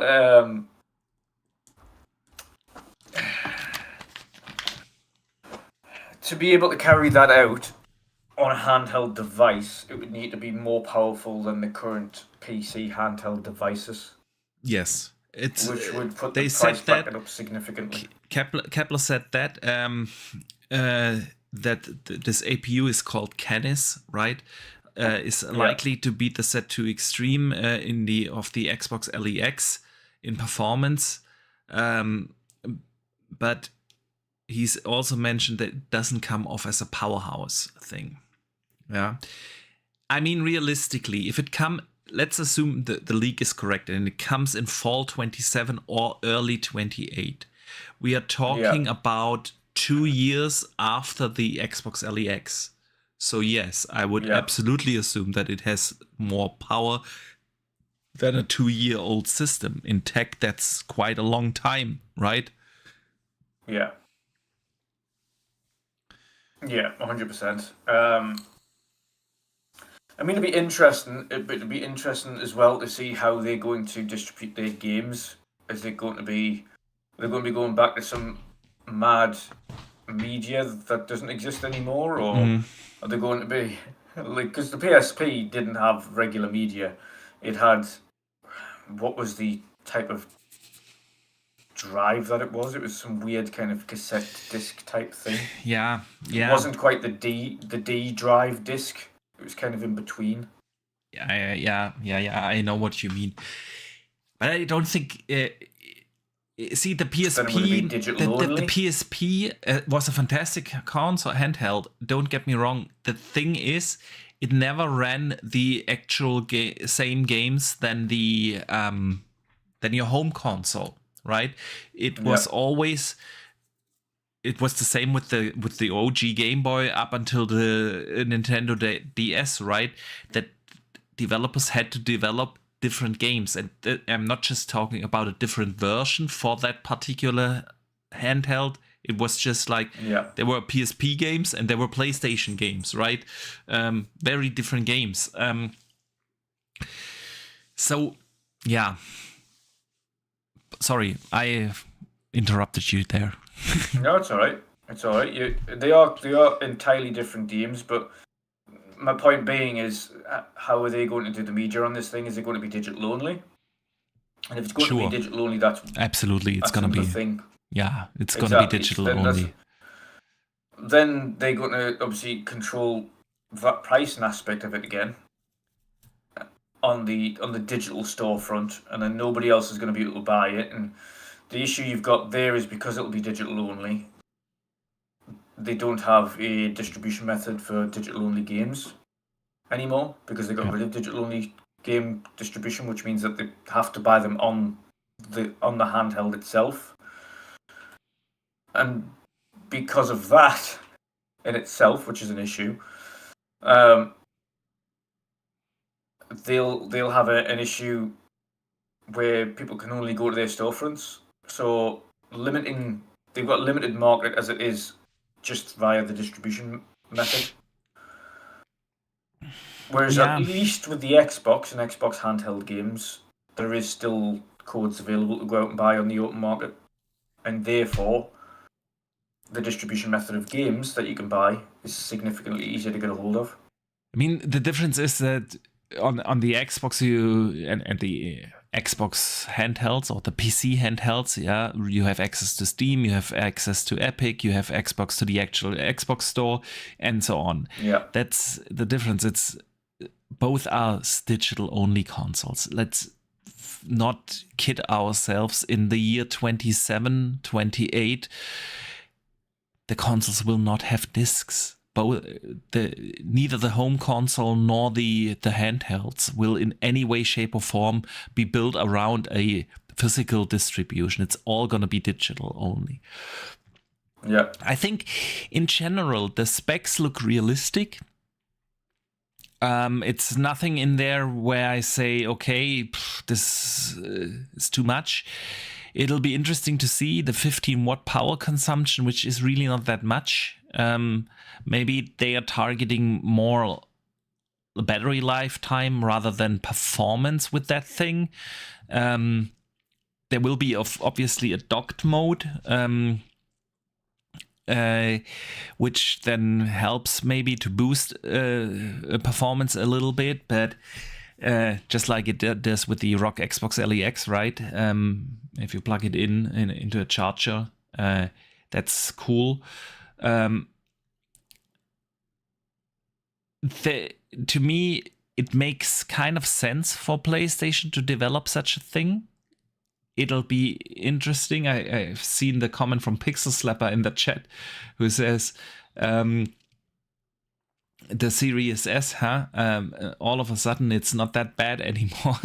Yeah, it was compared to a bit above the performance of the Series S, that handheld, and obviously games are built to scale. However, and that's my point, PlayStation is not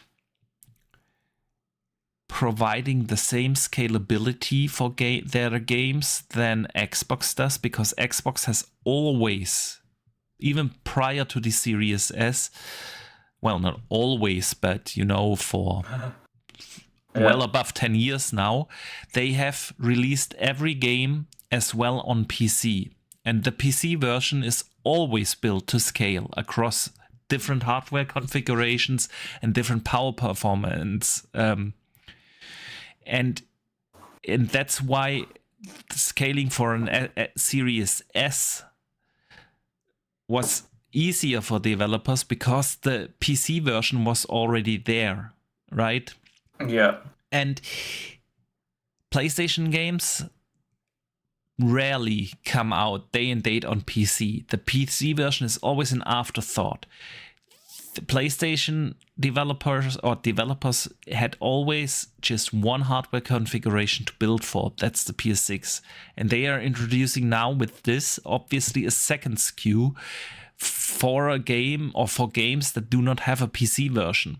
And I wonder how that will turn out, because we've seen, as good as the idea was for the Series S, and I'm not saying it's holding anything back, I'm not talking about that, I'm talking about the sheer fact that the second SKU had the issue that it was just more work for developers. You had to develop for two SKUs. And they had the advantage that there was a scalable PC version available. This is all not the case here. So I wonder if they will have like mandatory support for the handheld, or are developers that publish on PlayStation allowed to skip a handheld version? Is it mandatory to develop for both SKUs? How will Sony be able to handle the two SKU development? That's something I'm wondering, and I'm not sure about the release date. Again, I I can't see it that Sony is coming with the PS6 in the holiday season 27. November 27. You heard it here first. It's certainly going to be very interesting because, as you mentioned, Xbox had a lot of issues. I wouldn't say issues themselves, but they had a lot of issues from people within the industry saying that the 2 SKU option was causing issues because of the memory bandwidth problems and so on and so forth. If you then switch that over, and now PlayStation are doing it, is the narrative going to be the same? Or are they going to start praising the fact that it's a 2 SKU option? Yeah. We will see. We will see. We will see. I believe it will end up being the latter, and people will praise it because it's a particular company. Yep, I agree. Again, in general, I think it makes sense for them because handheld gaming has resurfaced, and if they can, at least within their ecosystem, provide a seamless experience, i.e. cloud files, saves automatically transfer from the handheld to the console and back, and if they can pull that off and make it a seamless experience, I think it's a good thing especially for those who are heavily invested in the ecosystem, where PlayStation is your main platform and you have your library there and you have the home console there and you get this portable thing here going. In general, good idea. It all comes down to execution, because that's the other thing. Xbox has been building towards this idea of a unified ecosystem for over a decade now. It started with the backwards compatibility program and then they launched the Play Anywhere thing, right? And I think that was 14 with Quantum Break. Yeah. And after that, everything had that. So they have been building the backbone and the infrastructure to have these automatically syncing cloud saves. I mean, Sony is still locking cloud saves behind the paywall, right? You have to have PS Plus or whatever it's called to have cloud saves. And they never built for that, and Xbox has been doing that for over a decade now, to have the backbone that where your save files from the console automatically sync with the PC. They have that tech established and it works, right? Yeah. So for them, it is much easier now to have these visions of a unified ecosystem. All of that is non-existing on PlayStation. And to get that right at launch with the PS6 and the PS6 handheld, along with the problem of suddenly having 2 SKUs, having not scalable games because you do not have the PC version ready for your game, is a massive undertaking, and I wonder how they will handle that. Oof. Again, I personally think it's going to be quite difficult for them to handle it. Yeah, I agree. And again, I think they'll be looked at differently than Xbox were. It sounds silly, but I fully believe that. I totally agree there. No doubt there. No doubt there. All right, Dutch. Let's get to another main topic of today's podcast. We are already over 2 hours into the show, so it's time to tackle one of our main topics, the Xbox Showcase. Xbox Showcase was announced earlier this week, interestingly, by Asha herself, obviously, after she tweeted that out. All the other Xbox channels also advertised it. Xbox Showcase coming this June.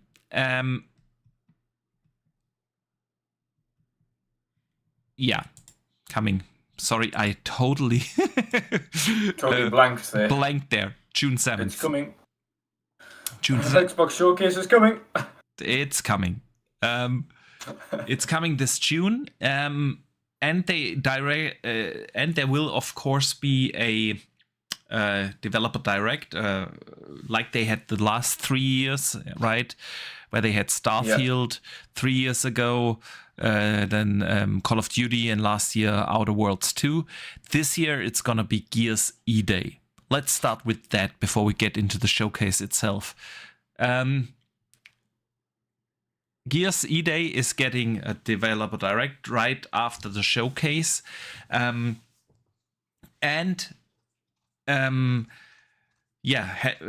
that, I was a little surprised. I'm happy that it's coming, and I cannot wait. We'll get into that in a second. But I was surprised because I would have placed a bet, and I think I said that on this podcast as well. So I was wrong there. I would have placed a bet that they are not doing a game directly after that, but that they rather use that time slot for their 25th anniversary show.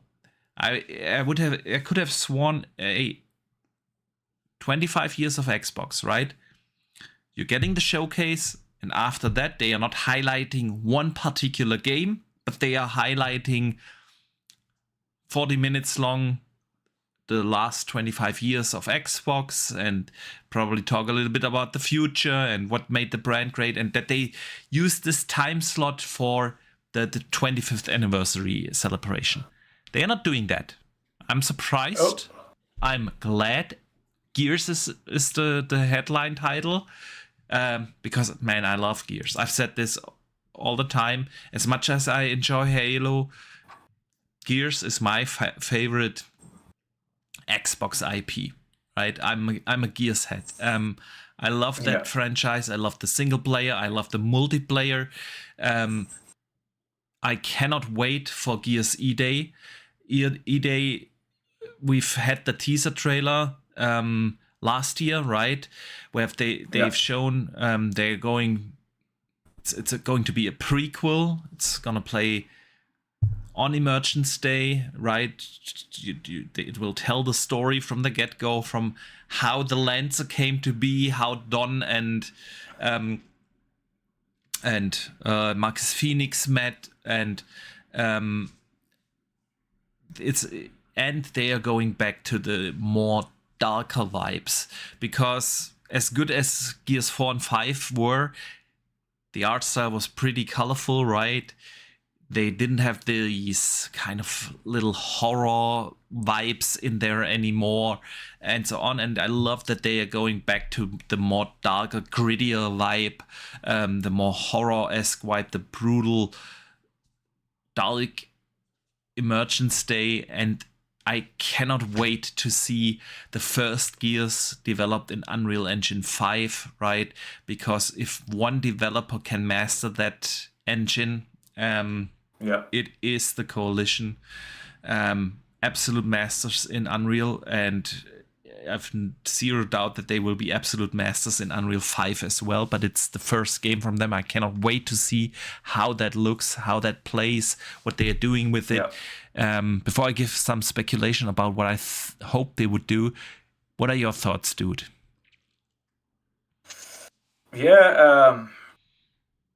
Again, I think the same as everybody else, we just wanted them to go back to being nice and gritty. And as long as they do that, I think I'm kind of happy with it in terms of Gears of War. Yeah. When it comes to the Xbox Showcase, I'm going to go in with it with an open mind. I'm not going to be negative about it. I know there's going to be a lot of people kind of going into it with maybe a closed mind or a pessimistic mind, but it's new leadership again, so let's see what they have to say. Let's see what they have to do. But do you really think that the new leadership will have any shape or form impact on the content of Gears? I don't think that Asha could change a game that is coming out in 6 months. The messaging around the messaging, around everything. With how they present it and how they talk about it and how Asha comes in and says, okay, well, this is the kind of I'm setting things off in this way, and this is what I want to talk about, or this is what I want to do. And kind of I'm going to set my precedent by showcasing this for the first time, or so on and so forth. It's it. I'm still here. Kind of. Just have to quickly turn off the camera for a second. Yeah, for me it was more. Let's see what she has to say. Let's see what she has to do. Let's see how it's presented itself. I think Gears of War will speak for itself. I have full confidence in the Coalition on putting something fantastic together. So I've got no issues with the Coalition or what they present or how they're going to present it. I think it's going to be very interesting to go back to more of a gritty, narrow focused game. And by narrow focused, I mean, I kind of hope it doesn't turn into, not to say Gears 5 I didn't enjoy, but I hope it doesn't turn into a Gears 5.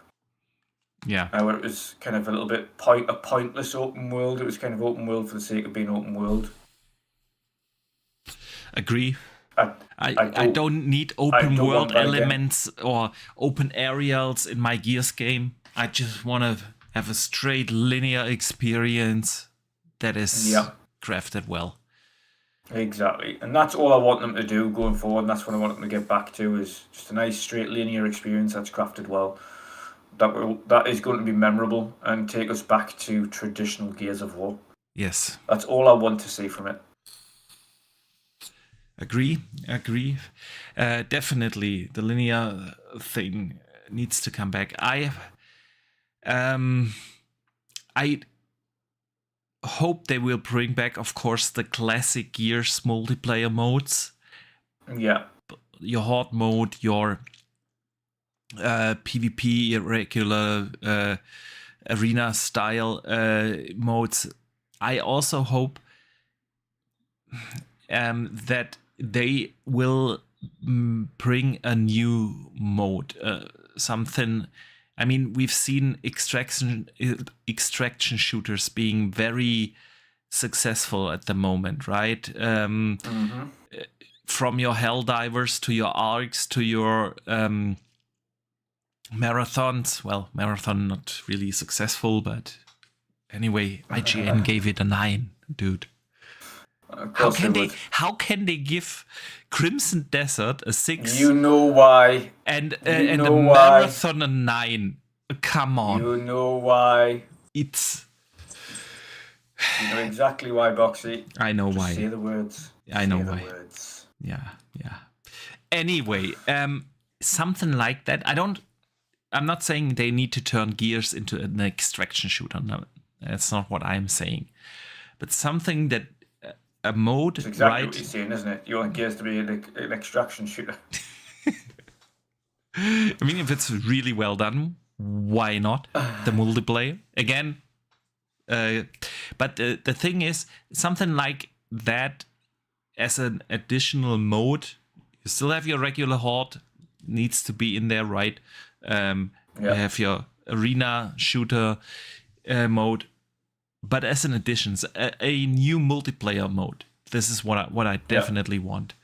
In terms of single player, I just want a good campaign, good story, going back a little bit more to the emotional moments, because I think that is what Gears 1 to 3, the original trilogy, made so great, is that whilst it being this, bro dude shooter with the muscle packed guys and the over the top action, you still had these very heavy hitting storylines.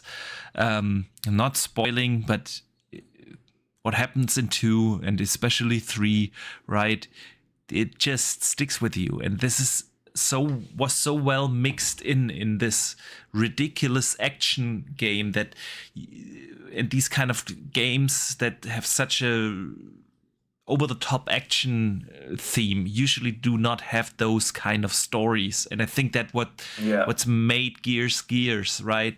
It was still a fantastic story, an emotional story that got to you, combined with the over-the-top action and cool weapons and awesome enemies and ways to slaughter them. you had these incredible set pieces, right? Remember the gigantic worm in the second one, stuff like that. I remember just the krill for the first time as well, where having to deal with the krill for the first time. Yes, that was fantastic, right? So I want that back. So I'm excited to see what they will show off at the Developer Direct. And now the big question that I've seen in the community is, will it be exclusive or not? Well, we obviously know with exclusive we mean, will it come to PlayStation or not? Because it will 100% come out on PC and Xbox, and that's totally cool. But will it come to PlayStation is the discussion. And seeing the behavior of Asha and Asha changing quite a bit, and also changing the spirit around Xbox, becoming a little bit more renegade again, a little bit more customer focused, a little bit more what the fans want. I've seen a lot of speculation around, is Gears gonna be exclusive or not? What do you think, dude? No. Putting it short and sweet, no, it's not going to be exclusive. It's going to go on everything. Everything they can sell it on. Yep. Yeah. Care to elaborate why? Money. Money, money, money, money. Money. That's why. Yeah. Because Xbox do not care. They just want money, and they want as many people as they can to play it now. They are done with exclusives. I think the thing is I am now. It's not that I want it to happen. It's because that is the path that they've chosen, and it's not a path you just rescind on. You've already set the entire thing in motion by releasing the new Forza Horizon on PlayStation, the new what will be probably Fable on the next one, and Halo is going on to the next one. Halo was the mark where you should have went, okay, everything's going there now. I mean, yeah. If you hadn't already accepted it, if you hadn't for some reason already accepted the fact that Xbox was putting their games everywhere, Halo should have been that moment where you went, right, the game's going everywhere. Everywhere that is feasible. And by feasible, I mean powerful enough in order to run. Yeah, so not on the Switch too. Not necessarily. It just depends on whether or not they want to put the effort into putting some of their games on the Switch too. Not with. I could see it if it was because a single player you've got only Minecraft game. Dungeons 2 going to the Switch too and things like that. I could more see like a game like Fable making eventually its way to the Switch. Oh, now you see, I couldn't, because I think Fable, from a powerhouse perspective, probably wouldn't. I'm not sure if which where one. I think personally, where I think Forza Horizon would be a game that could be dialed down enough in order to go on the Switch too. The problem with the Switch is the online infrastructure. And a game like Gears that is so heavily relying on having proper servers running, a good online infrastructure, which the Switch is simply not providing, where you really rely on latency and everything. Not sure. I think that it has nothing less to do with the actual power of the Switch, because again, it will run on crappy ass PCs, but it has to do with the online infrastructure. Anyway, Xbox for the Win asks, could it be a timed exclusive, Dutch? It depends on how developments went. And that's, I think that is exactly why Forza Horizon is a timed exclusive, because I think that was just down to development timescales and Xbox needing a game out quicker. They probably would have, in my personal opinion, simultaneously released it on both consoles, but the PlayStation version wasn't quite ready and Xbox wanted the game out ASAP. But Therefore, being not ready has something to do with prioritizing stuff. exactly. So they prioritized the Xbox version first, and because the PlayStation version wasn't quite ready, they went, right, let's put the Xbox version out because that one's good. We've got no issues with that one. The PlayStation one needs a few tweaks, it needs a few issues sorting, and then we'll release that one. So I think, in my opinion, the only reason Forza Horizon isn't a simultaneous release is because Xbox had nothing left for the intro part of the year, and they needed a game for the intro part of the year. Because historically, Forza Horizon has always released in the same period every release cycle. Yeah. So it was a surprise to me for them to say it's coming out in April. May, sorry. I was like, oh, that's different because it's usually August, September. That is true. That is very different. See, I do not think that even under new leadership, they will dial back that multi-platform strategy that quickly. And especially not for such a high budget game if it is already in development. Let's assume, just for the sake of argument, that Asha would be absolutely pro making exclusives again. Just for the sake of argument. Even then, the Gears version, PlayStation version, has been in development already and is almost done. The game comes out now in 6 months. Yeah, it will be an October game. It could be. I don't think it's a November game. They are not betting a Gears up against a GTA. No. And I don't think Gears is a December game. I could see Fable in December. Yeah, but I do not think Gears is gonna be that. That could be a September game. Maybe an October game, somewhere Gears, in that. You know what it is? Gears could be a holiday game. I don't think it's a December game. I agree with you that it could be having a multiplayer game, right? For people to play over the Christmas period. Absolutely, why not? Yeah. And September is pretty rare, and in December is a pretty low month for releases. They did it with Indiana Jones, right, where they released that middle of December, I think 12th of December or something. They could do that with Gears as well, sure. But I think if they gonna do it with a game, then it's gonna be Fable. The thing is, they do not want to release it in November, obviously, GTA, and they are not going to release it in the 3-4 weeks after GTA comes out. 4 weeks after GTA, the hype will have died off a little, right? The initial hype, and then you can come out with another game.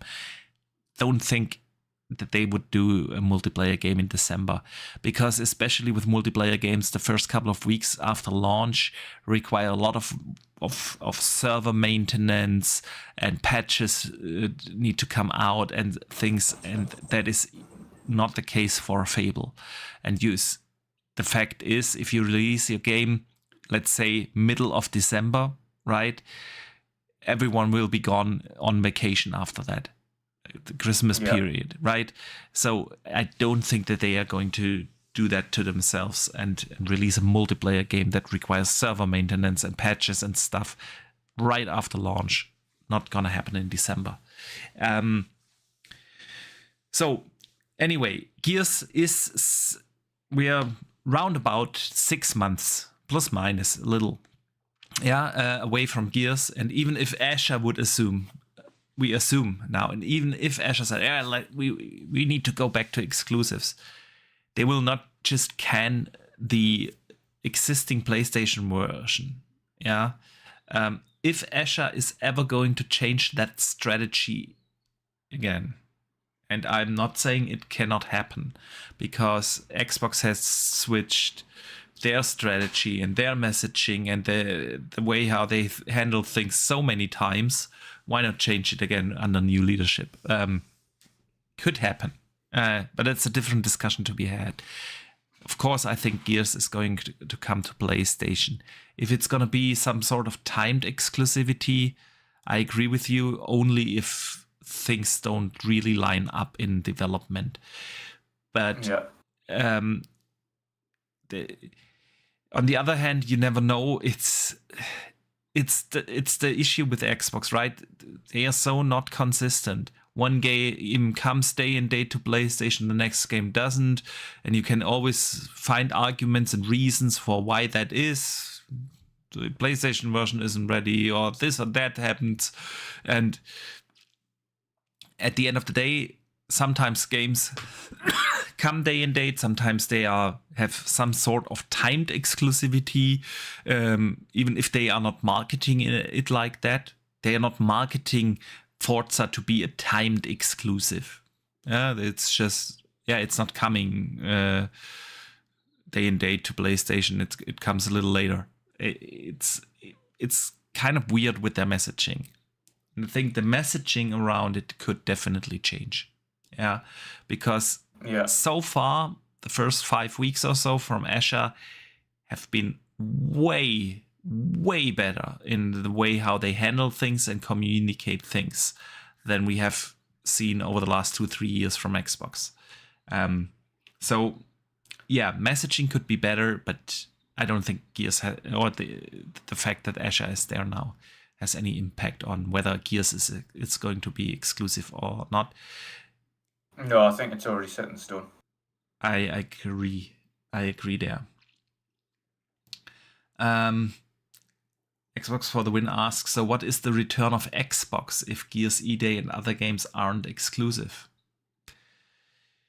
Yeah, that's what she promised, right? But I don't think exclusivity's anything to do with the return of Xbox. I think it's more the fundamentals of where Xbox started as opposed to exclusivity. I agree. The main focus will be on that they are focusing again more on the console experience, on the actual listen. Yeah. Actually, I mean, we've heard it from Sarah and Phil and everyone for years.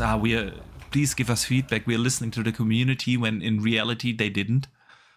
They just didn't, right? I think that is a big part, actually trying to do the things that people want, focusing on a more console-like experience. We've seen it with the change of the marketing strategy already, and so on. I think that is what it is. But maybe we can discuss that more in depth as a separate topic before we drift off too much. The showcase. Yeah. So Gears gonna be awesome. Cannot wait. Gonna be a looker. You know that, right? It'll show us what Unreal Engine 5 can actually do, and I cannot wait. Yeah. So, but for the actual showcase, what are your expectations there?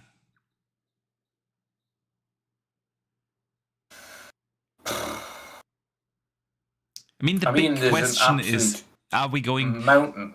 Yeah, I mean, of things. We are going to do a proper prediction show closer to the actual show.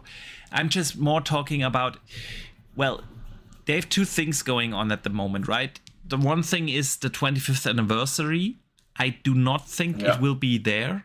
This is what I think they will make, because the actual anniversary is in November. And I think if they are smart, they will do the 25th anniversary thing along with the GTA launch, close to it, around it, because with that you can like sell your console, make a big fuss about the brand, and here this is the system where you need to play GTA on and everything.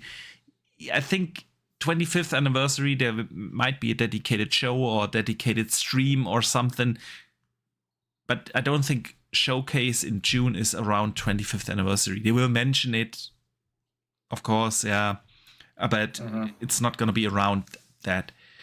And the other question is, I mean, at GDC they talked a lot of about Project Helix, right?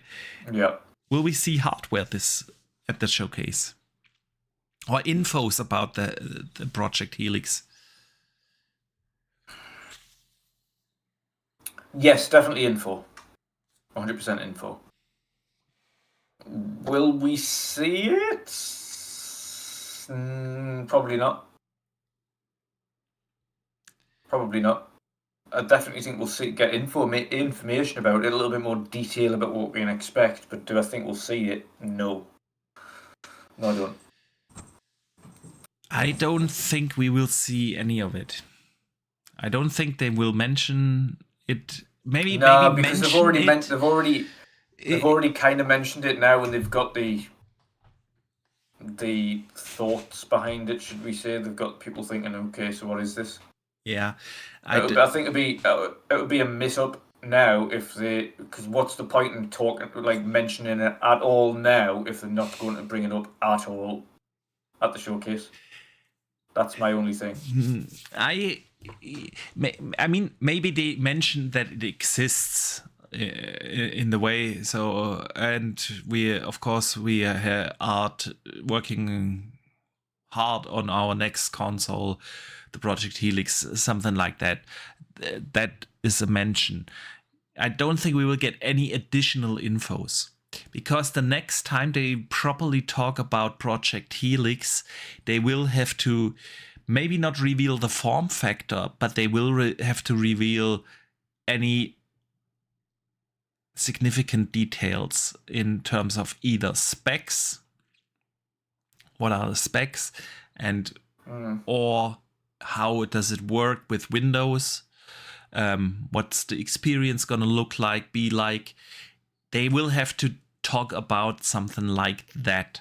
With the GDC thing, they've announced the general idea. Hey, it's a unified system. It's a PC-based system. It's gonna be a console-like experience. It will have an NPU. We will have this and that. The next time they need to deliver either hard facts about specs, they will have to deliver an in-depth look in how the console experience works under Windows, right? They would have to show more than that. And I don't think that they are going to do that. They will do that along with the 25th anniversary stream or show or whatever it's going to be in November. It also makes sense to not hype your console too much up when you have the chance to sell your current console, thanks to not just Gears and Fable, but also through GTA. And that's why it's not happening. I don't think they're really bothered about selling the console. And that's the issue. I don't think they care about selling the console. I think their focus is just selling game units. I think that is changing quite rapidly. That with Asha, we've seen it already. Asha cares about selling the console.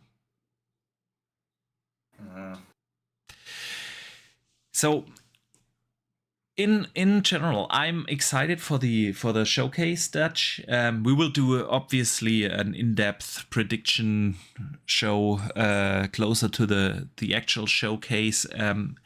Along with the showcase, by the way, Asha also announced the return of Fanfest. Last year, global Fanfest. Yeah, that I was just about to say that because that was additional info that came out today.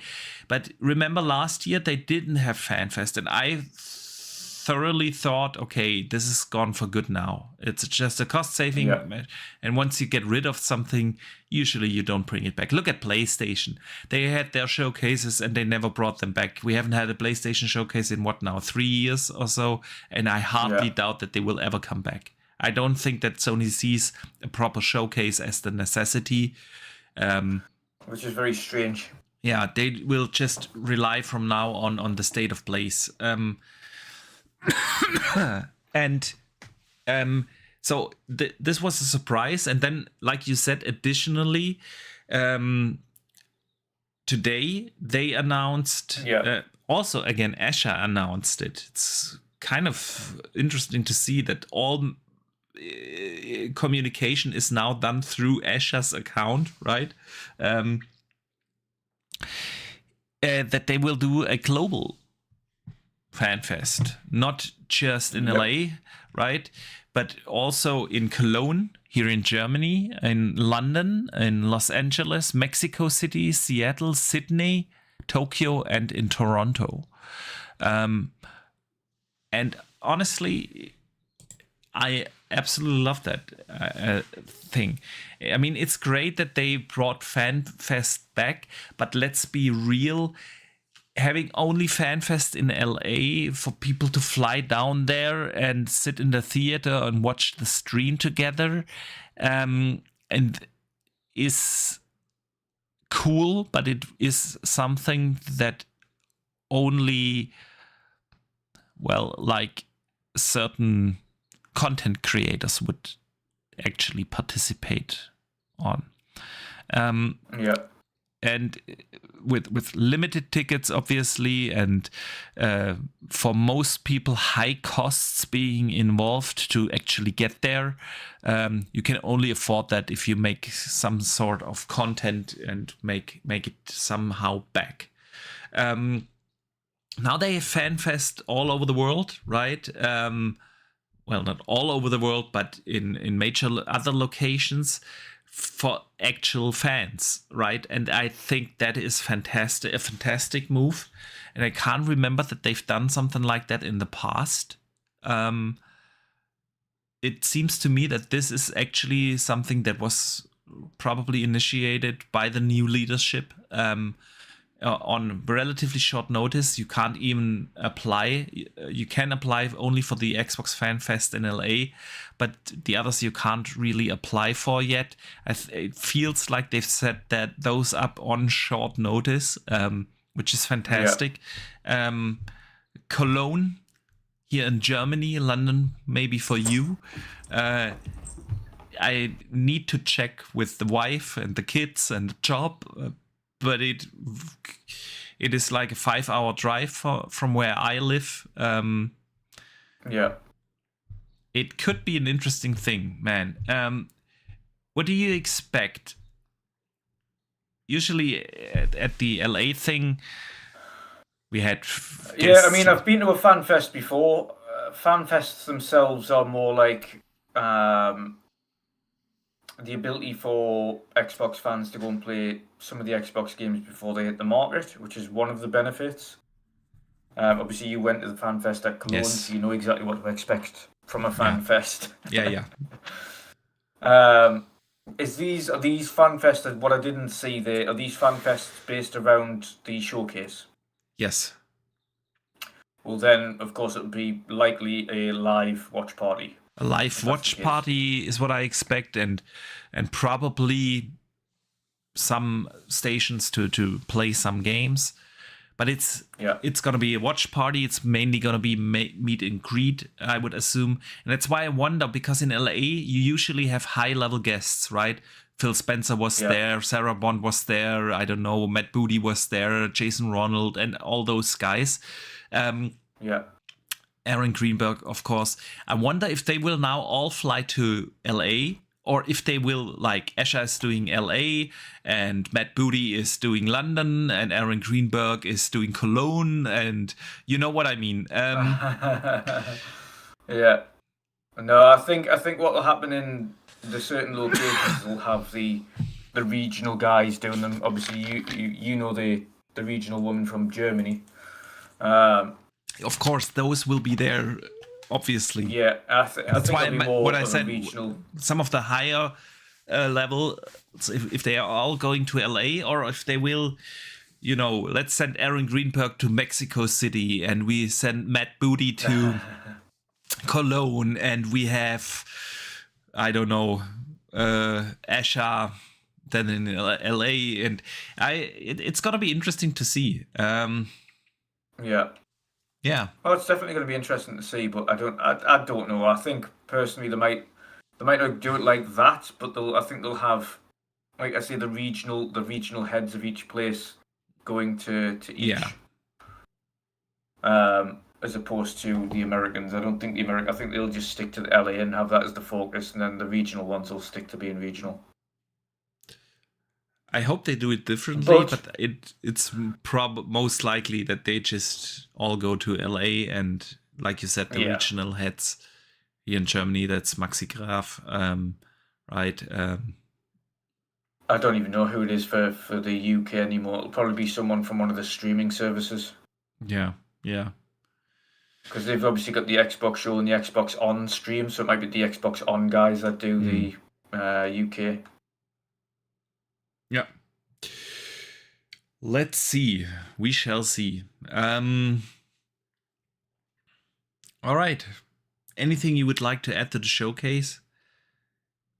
No, again, it's we'll talk about kind of our game expectations close at the time. It's again, and we say this every year, but they've still got so much that they have yet to show. And my only issue is with recent years' track records is which ones are going to get the cut and which ones are going to continue in development. That's my only concern.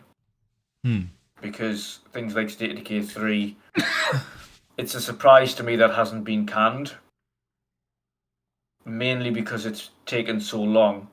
And other companies have already had the news where the development's been canned, such as Perfect Dark and things like that. Rainbow Wild and so on, yeah. Yeah, so it's things like that where you think, which of these games are actually coming out and seeing the light of day? And are we going to see it? If we see them, then hallelujah, that's not being canned, is my thought process initially. So let's see what kind of has made the light of day and has been saved from the ultimate chop. Honestly, I have pretty good confidence in what Asha has been doing so far. If we look at her, well, 5 weeks, 6 weeks now, where she is actually heading Xbox, she has been very different from what we had over the last couple of years from Xbox. Yeah. From the very get-go, she started this high-speed project where within 2 weeks they added a couple of long-wished features like quick resume lists and stuff like that, right? That people have been asking for years now, and they never bothered them. And she greenlit that, brought it out within 2 weeks, right? She got rid of the "this is an Xbox" ad, which was a very bad advertisement. Yeah. She definitely shifted the focus again more towards the actual Xbox customer, meaning the console people, right?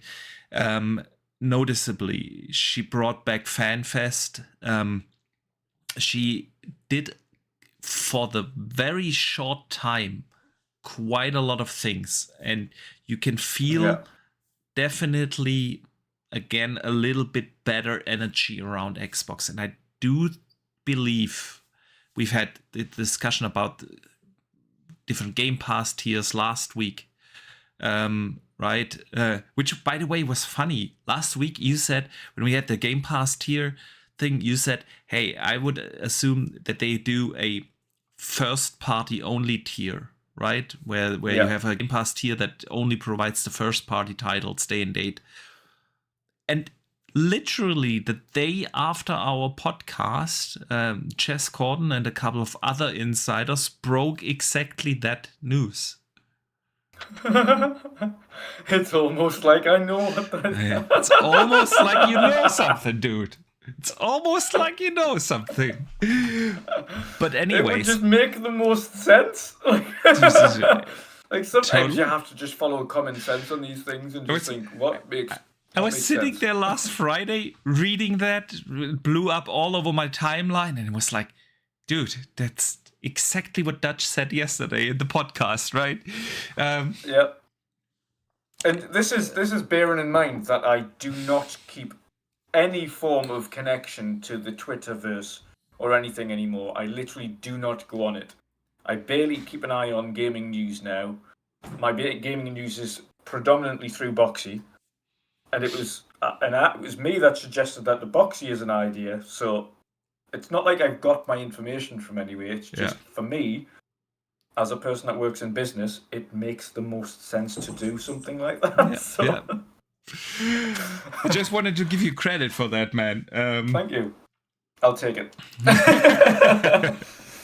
So I broke the news. Yeah. Yeah, but in general, I feel like there's also a lot of more positivity around that. I mean, she said at the very beginning this sentence that people always pull out: the plan's the plan until it's not the plan, right?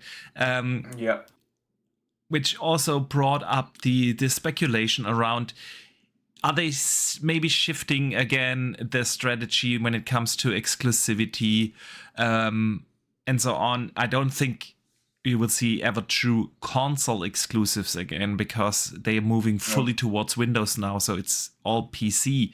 But I don't think that is the issue, because we've had that for over a decade now, that games come also to PC day and date, which nobody cared for.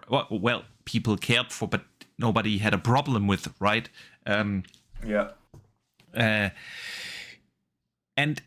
all this, and honestly, I'm also and maybe that's just hopium on my end, because everyone knows I think you need some sort of exclusives, at least not bring them to your. I'm not talking about PC, I'm talking really about Switch and PlayStation.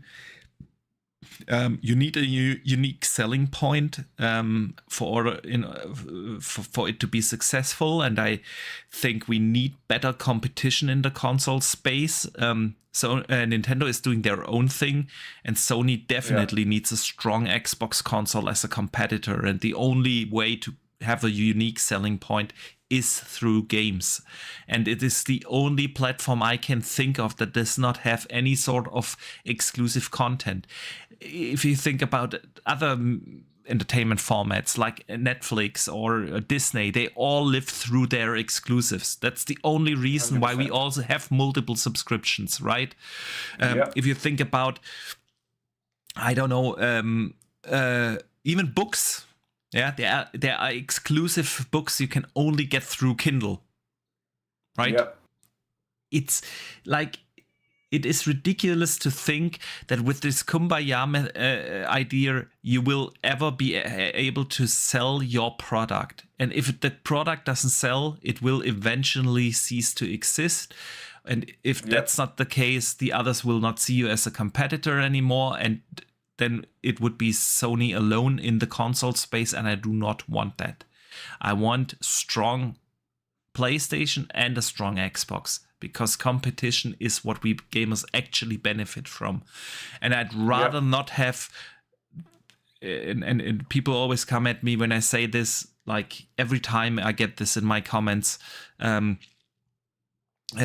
do you care if someone over on PlayStation is enjoying a game like Gears or Halo? It's not that. It is the sheer fact that even as a PlayStation gamer, you should cheer for a strong Xbox, because competition is what helps you no matter where you play. And I'd rather not have, as a PlayStation only game, I'd rather not play Gears than not have competition. And that's simple as that. And that's why I've always been pro exclusive. And I don't know, honestly, what Asha will do. And I think that this is the reason why Asha took over now, because we are now about 1.5 years prior to the launch of the next console. And the ship has sailed for the Series X and S. Completely. Yeah, that this ship has sailed. Long gone. and there are too many contracts already in place and stuff. But with the 1.5 years prior to the launch of the next Xbox, she will definitely be able to shape that console, maybe not in hardware specs, but in everything else, in the user experience, in the way how the business model will be working, in the messaging, in the way of how you set it up with exclusives. All of that is now she has the enough lead time to influence that and change that according to a new strategy. And from everything we've seen so far, she's definitely listening way more than Phil and Sarah and all the other guys have over the last 3 years. She's definitely listening more. She has a way better way to communicate. It's a much clearer communication. She's focusing on fans again. See, for instance, Fanfest announced globally just today, something we haven't seen ever before done from Xbox. Actually getting shit done, getting rid of weird ass marketing campaigns that hinder you from selling your own product. All that within 5-6 weeks is giving me confidence that she will try to focus more again on the brand, on what is Xbox, what is our business model, how can we handle, is it, and she will definitely put it up for question. Is it worth it to sell, I don't know, 2 million copies extra of our AAA Forza Horizon game, for instance, by releasing it on PlayStation, versus what damage do we do towards our brand? What damage do we do towards the fact that then people are not buying through our store anymore? And last thing that I want to hear your thoughts. It's never been about console sales. It's about selling storefronts. That's always been the model. They are not making, if you look at the attach rate of exclusive games, 10%, 15% max with a super successful game on PlayStation, on Xbox, of the install base by an exclusive game. But the money is made by the Fortnites. You buying microtransactions through that storefront, buying games like Crimson Desert, multi-platform games on your storefront. That's the business model that consoles always have been. And by eliminating the pull factor into your storefront, which is exclusive titles, must-play titles only in your storefront, you will never ever sell that storefront, aka the console. And I think that at least it is definitely up for debate. We will not see those changes with Forza, Halo, and the Gears this year, and the Fable. But we will probably see that towards the launch of the next gen console, because with that new console, she will have the ability to actually shape what is the business model, what is the messaging, what is the unique selling point. And I definitely think she will reconsider that.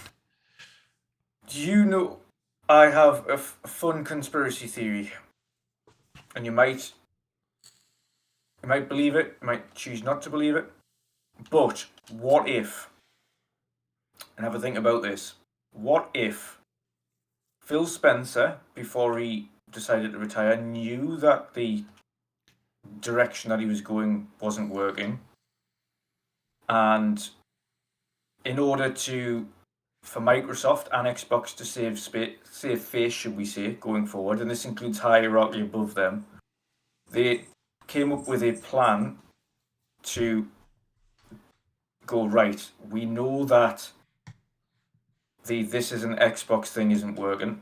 Yeah. We've tried it. However, at this point, I've been saying it over and over again that this is what we're going to do, and this is how it should be going forward. That it would be essentially defeatist attitude for me to come out and say, no, I'm going to continue doing this, or turn around and say, actually, it isn't working, everybody, so now we're going to go back and do X, Y, and Z. Mm. So instead of Phil Spencer doing what Asha is doing now and going, right, before I leave, we're going to go back to the roots and we're going to do X, Y, and Z, because at that point he thought, it isn't quite working and I don't believe people back me in the crowd anymore. I think he's already had this discussion with Asha, said, right, the one way you can get people back on board or attempt to get people back on board going forward is we go ahead with our actual new plans now. And that is by focusing on Xbox again. Yeah. Because this plan, this is an Xbox mentality that we had, hasn't worked. It hasn't worked at all. And it's too late in the day for me to do anything about it. Change it again. I don't think that's a conspiracy so you theory. come in like... Yeah. You come in like the knight in shining armor-esque kind of routine on your first day in the job, and you roll out a load of things that we've already had planned. But it made us look a bit silly doing it because we'd been saying we were going to do the opposite for months. With some of these things that she has rolled out, probably, yeah. Listen, I don't think it's a conspiracy theory. I think... When Sarah Bond left, we had these reports from internal emails and everything. And the one thing that was revealed is that this is an Xbox. The focus on cloud to chase these potential customers that do not exist, the 3 billion gamers out there that they've always mentioned, right? That this was Sarah Bond's idea. And she put her name behind that. And we can't all blame it now on Sarah alone. Because at the end of the day, Phil had to sign this off, right? Yeah. And I think if they've put all their eggs in this basket. And if Phil noticed, damn, this isn't working. This is not the feedback we receive from the community. We're losing our long-yeared and enthusiastic fans, but we are not gaining these imaginary new customers that suddenly subscribe to Gamepass to be able to play the games on the phone. It's not happening, right? They've seen this writing on the wall. We're losing console sales. We have the lowest console sales ever. Yeah. Since our inception over the last 2 years. With every quarter, the sales decline so much. We are not gaining the new customers through cloud. The promise of playing your games on your phone because that's an Xbox, right? And we're not gaining these customers, and it's simply not working. And the community is down. We are not having this fan base anymore. The mood in the gaming community isn't pro Xbox anymore, and everyone's confused. And what are they doing? Why should I buy an Xbox anymore? And so on. They've seen all that, right? But to just come out, okay, we made a mistake. Sarah standing there, my idea was bad. It wasn't good. It doesn't bring in new customers. It loses us fans. We are doing it different now again. We are going back to PC and console, Xbox console only games. And we are going to actually listen. I know we've promised you that for years. We've said for years, please give us feedback. We are listening. But we've never actually listened. And now we want to do that. And cloud, yes, we promised you cloud, but it's not that important anymore. The console is important again for us. We've realized this now. Would this be believable? It would be an even worse nightmare. And of course, I think that is a major reason for why Phil left this year, not next year. And Sarah, yeah, those people, they needed the funny a new thing face. about Sarah, though, is the funny thing about Sarah's exit is that she didn't say a word. I don't even think now have we even heard anything from Sarah at all. Nothing. I mean, she had this one post on LinkedIn where she thanked everyone and blah blah blah. But yeah, we haven't really heard anything about that.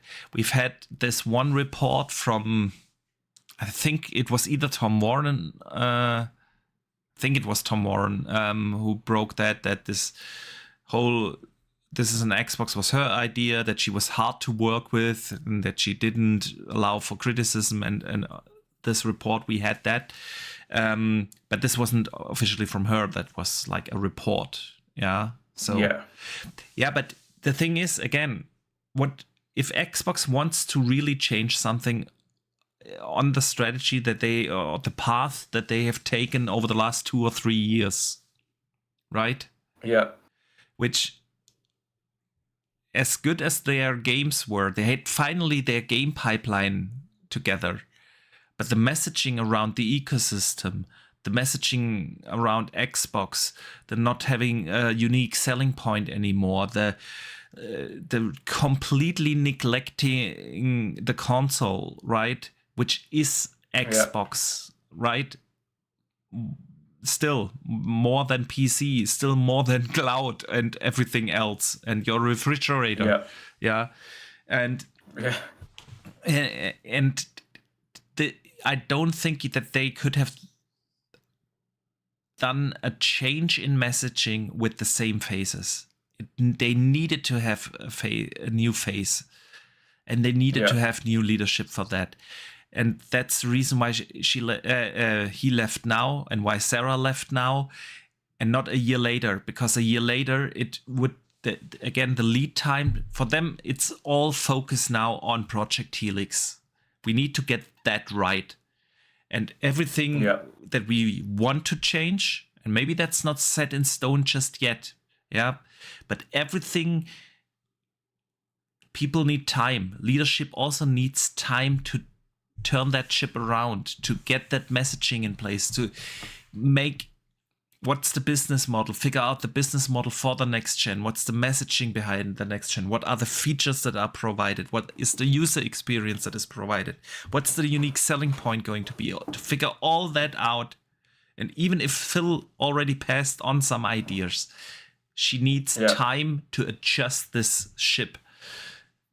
And she wouldn't have the time if Phil would have left next year, because 6 months prior to the launch of the console, you will not be able to turn that ship completely around. Now she has enough lead time to do. Maybe she's turning the ship around. Maybe she isn't. Maybe she leaves this whole idea. Maybe that's. But she has time to look at the numbers, to work out proper strategies, get a feeling, and then steer the ship. And that's why they changed now. They realized what we've done over the last couple of years, 2-3 years, is simply not working. It's damaging the brand. We are destroying this fantastic name of the brand. And that's why they got new leadership. Yep. Ultimately, like I say, my thoughts are that the vast majority of this new direction was already in the pipeline from Phil, etc. It was just a case of, I think his mindset would have been, if I kind of come out with this prior or even before I leave, I don't think it would have the same impact as if, okay, new leadership means new direction. Whereas if old leadership was to come in with yet another new direction, it wouldn't have had the same kind of impact. Yeah, I agree. Monsquisitor in the chat says these games would not even selling as much Xbox Series consoles when they were exclusive. I'm not sure. Fable is definitely a system seller. Oh yeah, absolutely. If that would be console exclusive, I'm always giving PC is granted, because I still believe that in general these are two different audiences. Yes, especially in our hardcore bubble that we have here, right? People have gaming PCs and they have consoles, and they are more likely to switch in between the two and just say, hey, then I don't need my console anymore, I can just completely play on PC. But the big mass is either you're in the camp of the convenience of console gaming, plug it in the TV, turn on, and just play games. And not even that many games, like we said earlier in the show, right? Casuals don't buy like 2 games a month. They buy 2-3 games a year. And for those people, a console is much more convenient and better than a gaming PC. If you want the best in visuals, the best in performance, and you're willing to invest a lot of money, then PC gaming is for you. But those are two different audiences. And I don't think, and Xbox has been doing the PC day and date releases for over a decade now, and that was not the reason why sales declined. Never. So yeah, but console exclusives, that's what I meant when I said the ship has sailed. It is too late in the console generation for people to.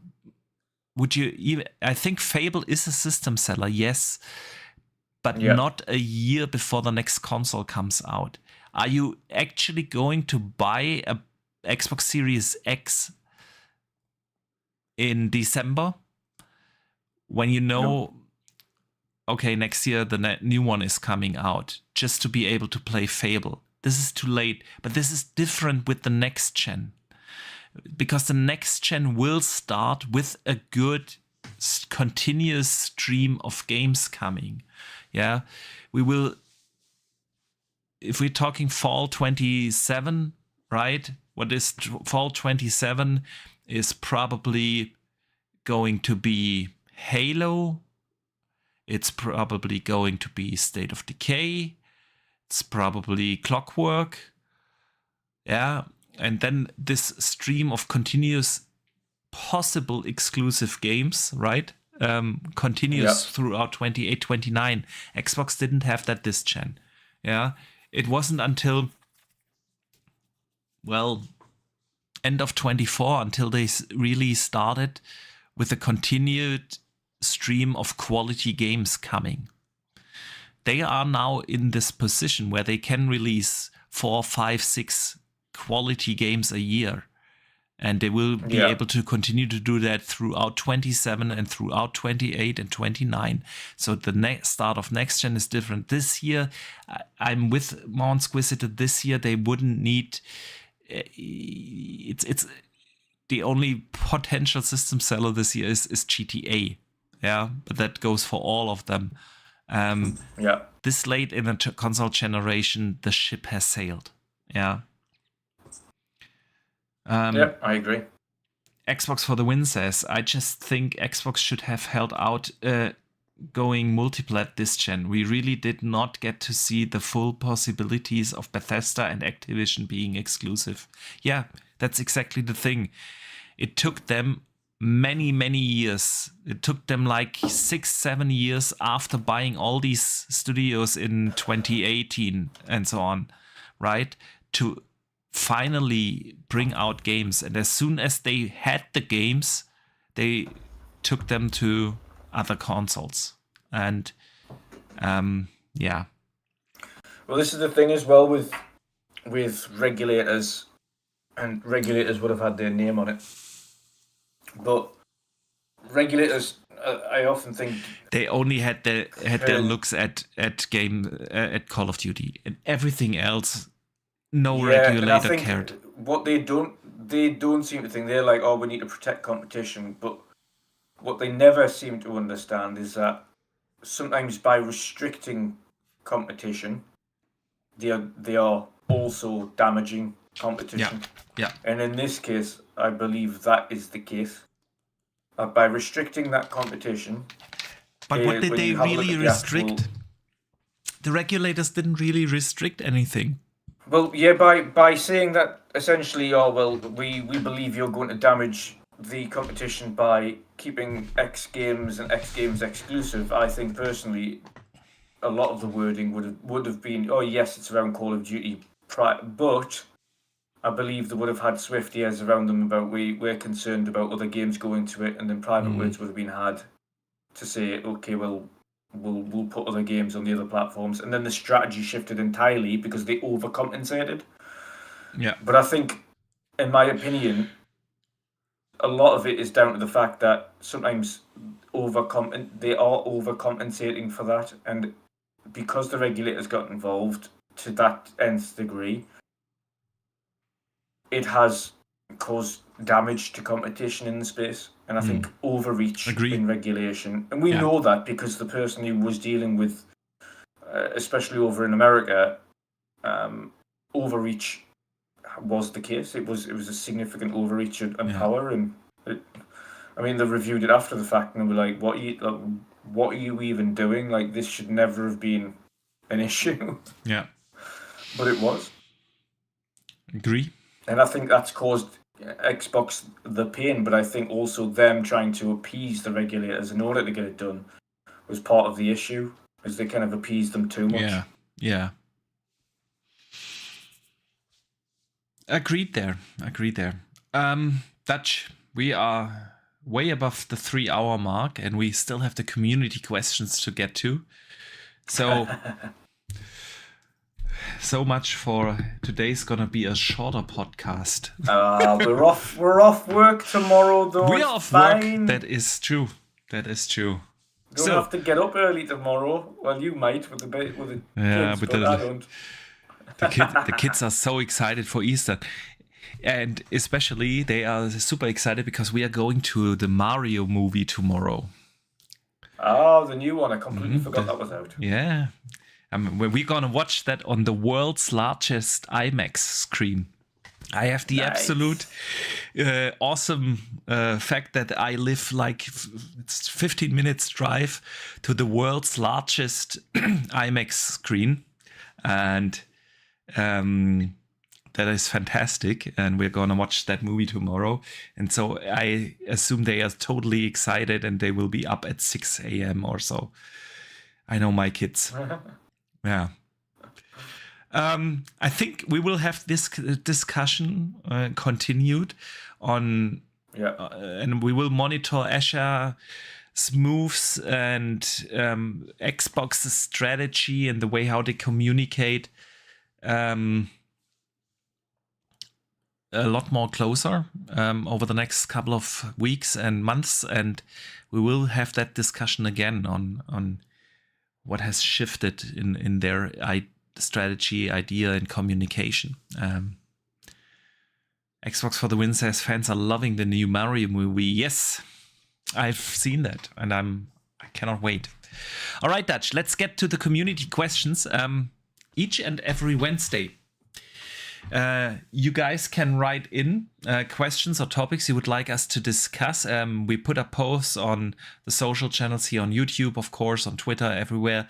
You can write in questions. No paywall here. Everyone can write in. And so did Stormplayer DX and asks this. Do you think the Halo campaign evolved could be shadow dropped right after the Xbox showcase? Possibility. Do I think they will, though? No. I think it'll be one of those maybe a couple of months after drops. If you would have, or a month after. If you would have asked me a week ago, I would have said absolutely yes. Because I was of the firm belief that they will not have a developer direct after the showcase, but a 25 years of Xbox kind of stream, and with that they announce, hey, and Halo is out today or tomorrow or so. Now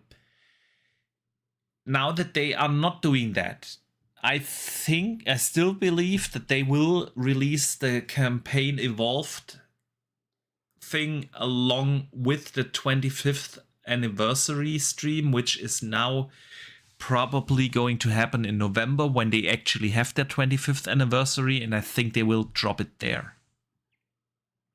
Okay. Because it's Halo's. Halo also celebrates the 25th anniversary, right?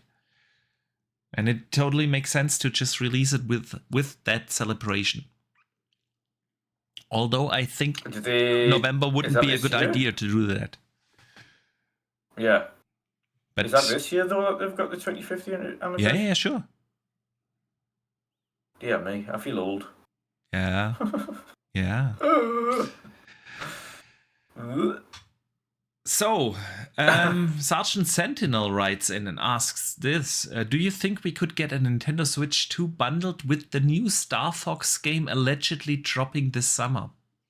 Yeah, I've seen the rumors about a Star Fox remake. And apparently Ocarina of Time is also getting a proper remake. Is it Star Fox Adventures? No, the regular Star Fox? Not Adventures, the regular Star Fox, you know. Then I'm not interested. I actually would be. That could bring me finally over to the Switch too. I haven't moved over because there's not really a reason for me.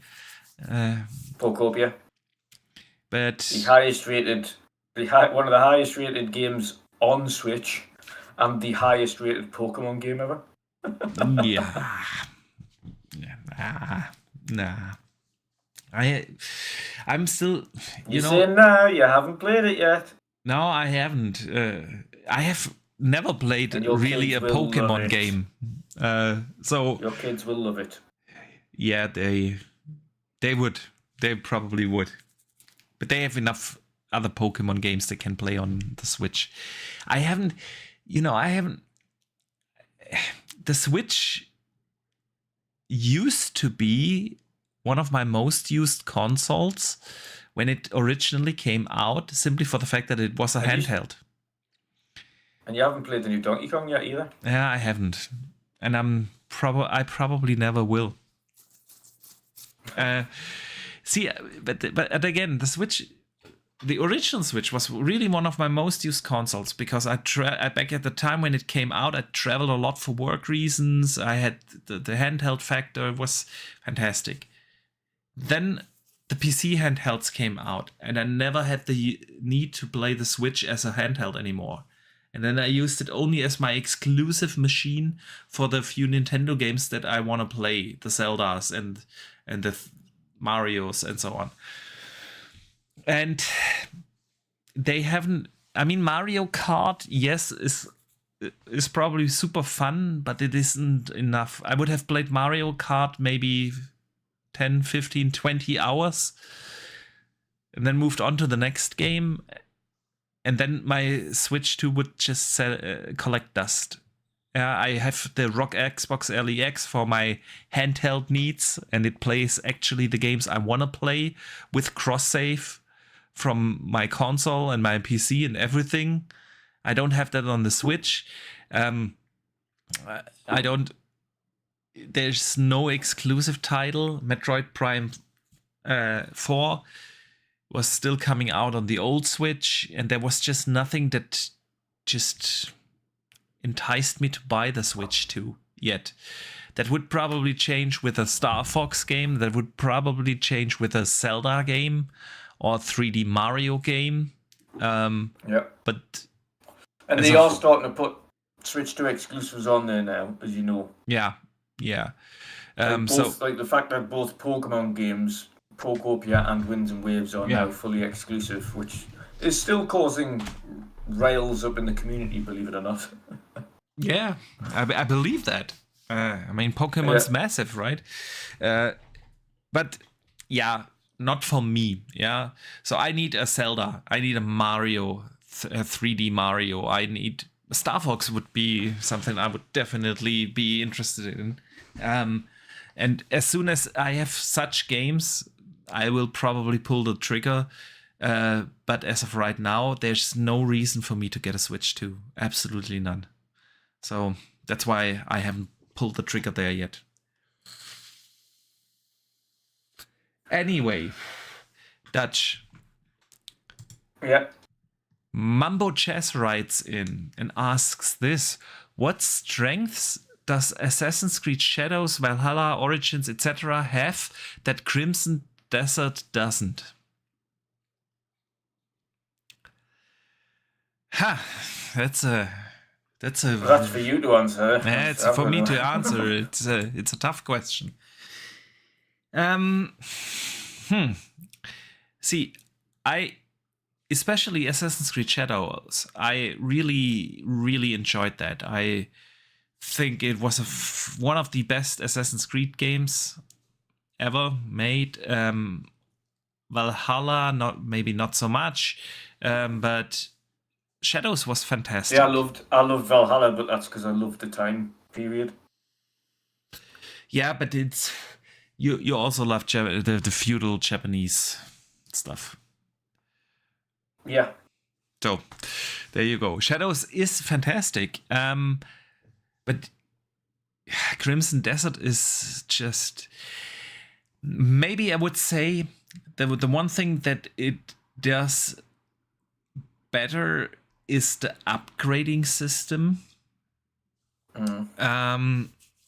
Because I feel like in Crimson Desert, what I never really did is change my equipment, because upgrading your weapon or your armor in Crimson Desert is super expensive. You need a lot of different kinds of materials and stuff to upgrade your weapon. And once you've done that, it always has better stats than the new stuff you find. And the new stuff you find, you could upgrade that as well.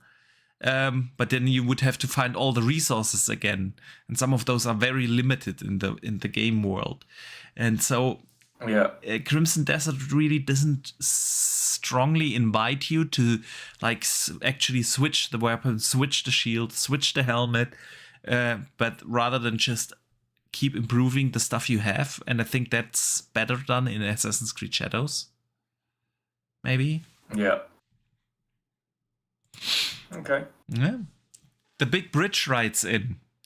Says, hey, Boxy and Dutch, wish you a beautiful weekend. My question is, there are some games that invent the wheel and there are some games that play it safe. And then there are those games that throw stuff at the wall to see if it sticks.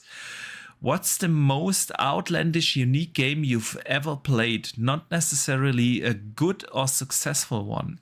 Have fun and regale your wacky and wonderful experiences. His would be a game called Space Warlord Organ Trading Simulator. The title is self-explanatory. Space Warlord Organ Trader Simulator. Mm-hmm. So which outlandish, unique game you've ever played? Ooh, that's a tough one. I mean, something like the Power Wash Simulator or so comes to mind. But oh, that's not overly too unique. Honestly, there was a couple of years ago, 2 years ago or so, there was this one game, I'm blanking on the name, but maybe you can help me. It was an indie game where you had to climb a mountain. And all you did throughout the entire game was climbing that mountain. But it was packed. Yeah, it was actually a really cool game. Exactly. Tucson. It was packed to Tucson. Exactly.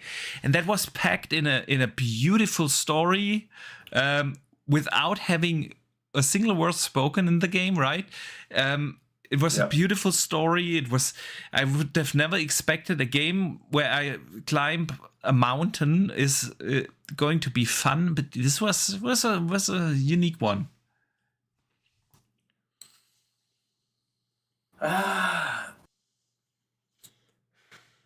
It's good. I mean, for me, it'll have to be an indie game again, and I'm gonna struggle. I'm gonna actually have a quick look. I mean, the Space Warlord Organ Trading Simulator is also probably an indie game. That's like 100%. And I think the thing with that as well is that that one's not even. It's not even just unique. It is obscure. Yes. It's like absolutely highly obscure. It's like, dear God. Let's have a look here. I'm gonna have to go down the list and find some random ass games that I've played that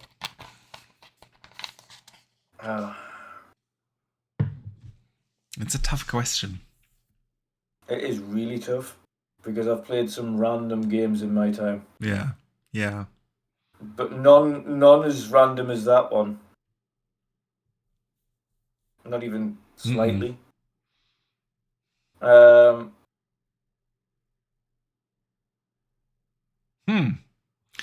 Well, I'm sticking with Tucson. So from the top of my head. And maybe... yeah. See, that's the thing though, we've played another... There's been so many random games like that. I'm struggling to think of a name of one of the ones I'm thinking of, and I'm trying to find it in the list of many games that I've played over the time. Yeah, Jusant was that one. It won't be too far behind that one, the one that I was playing.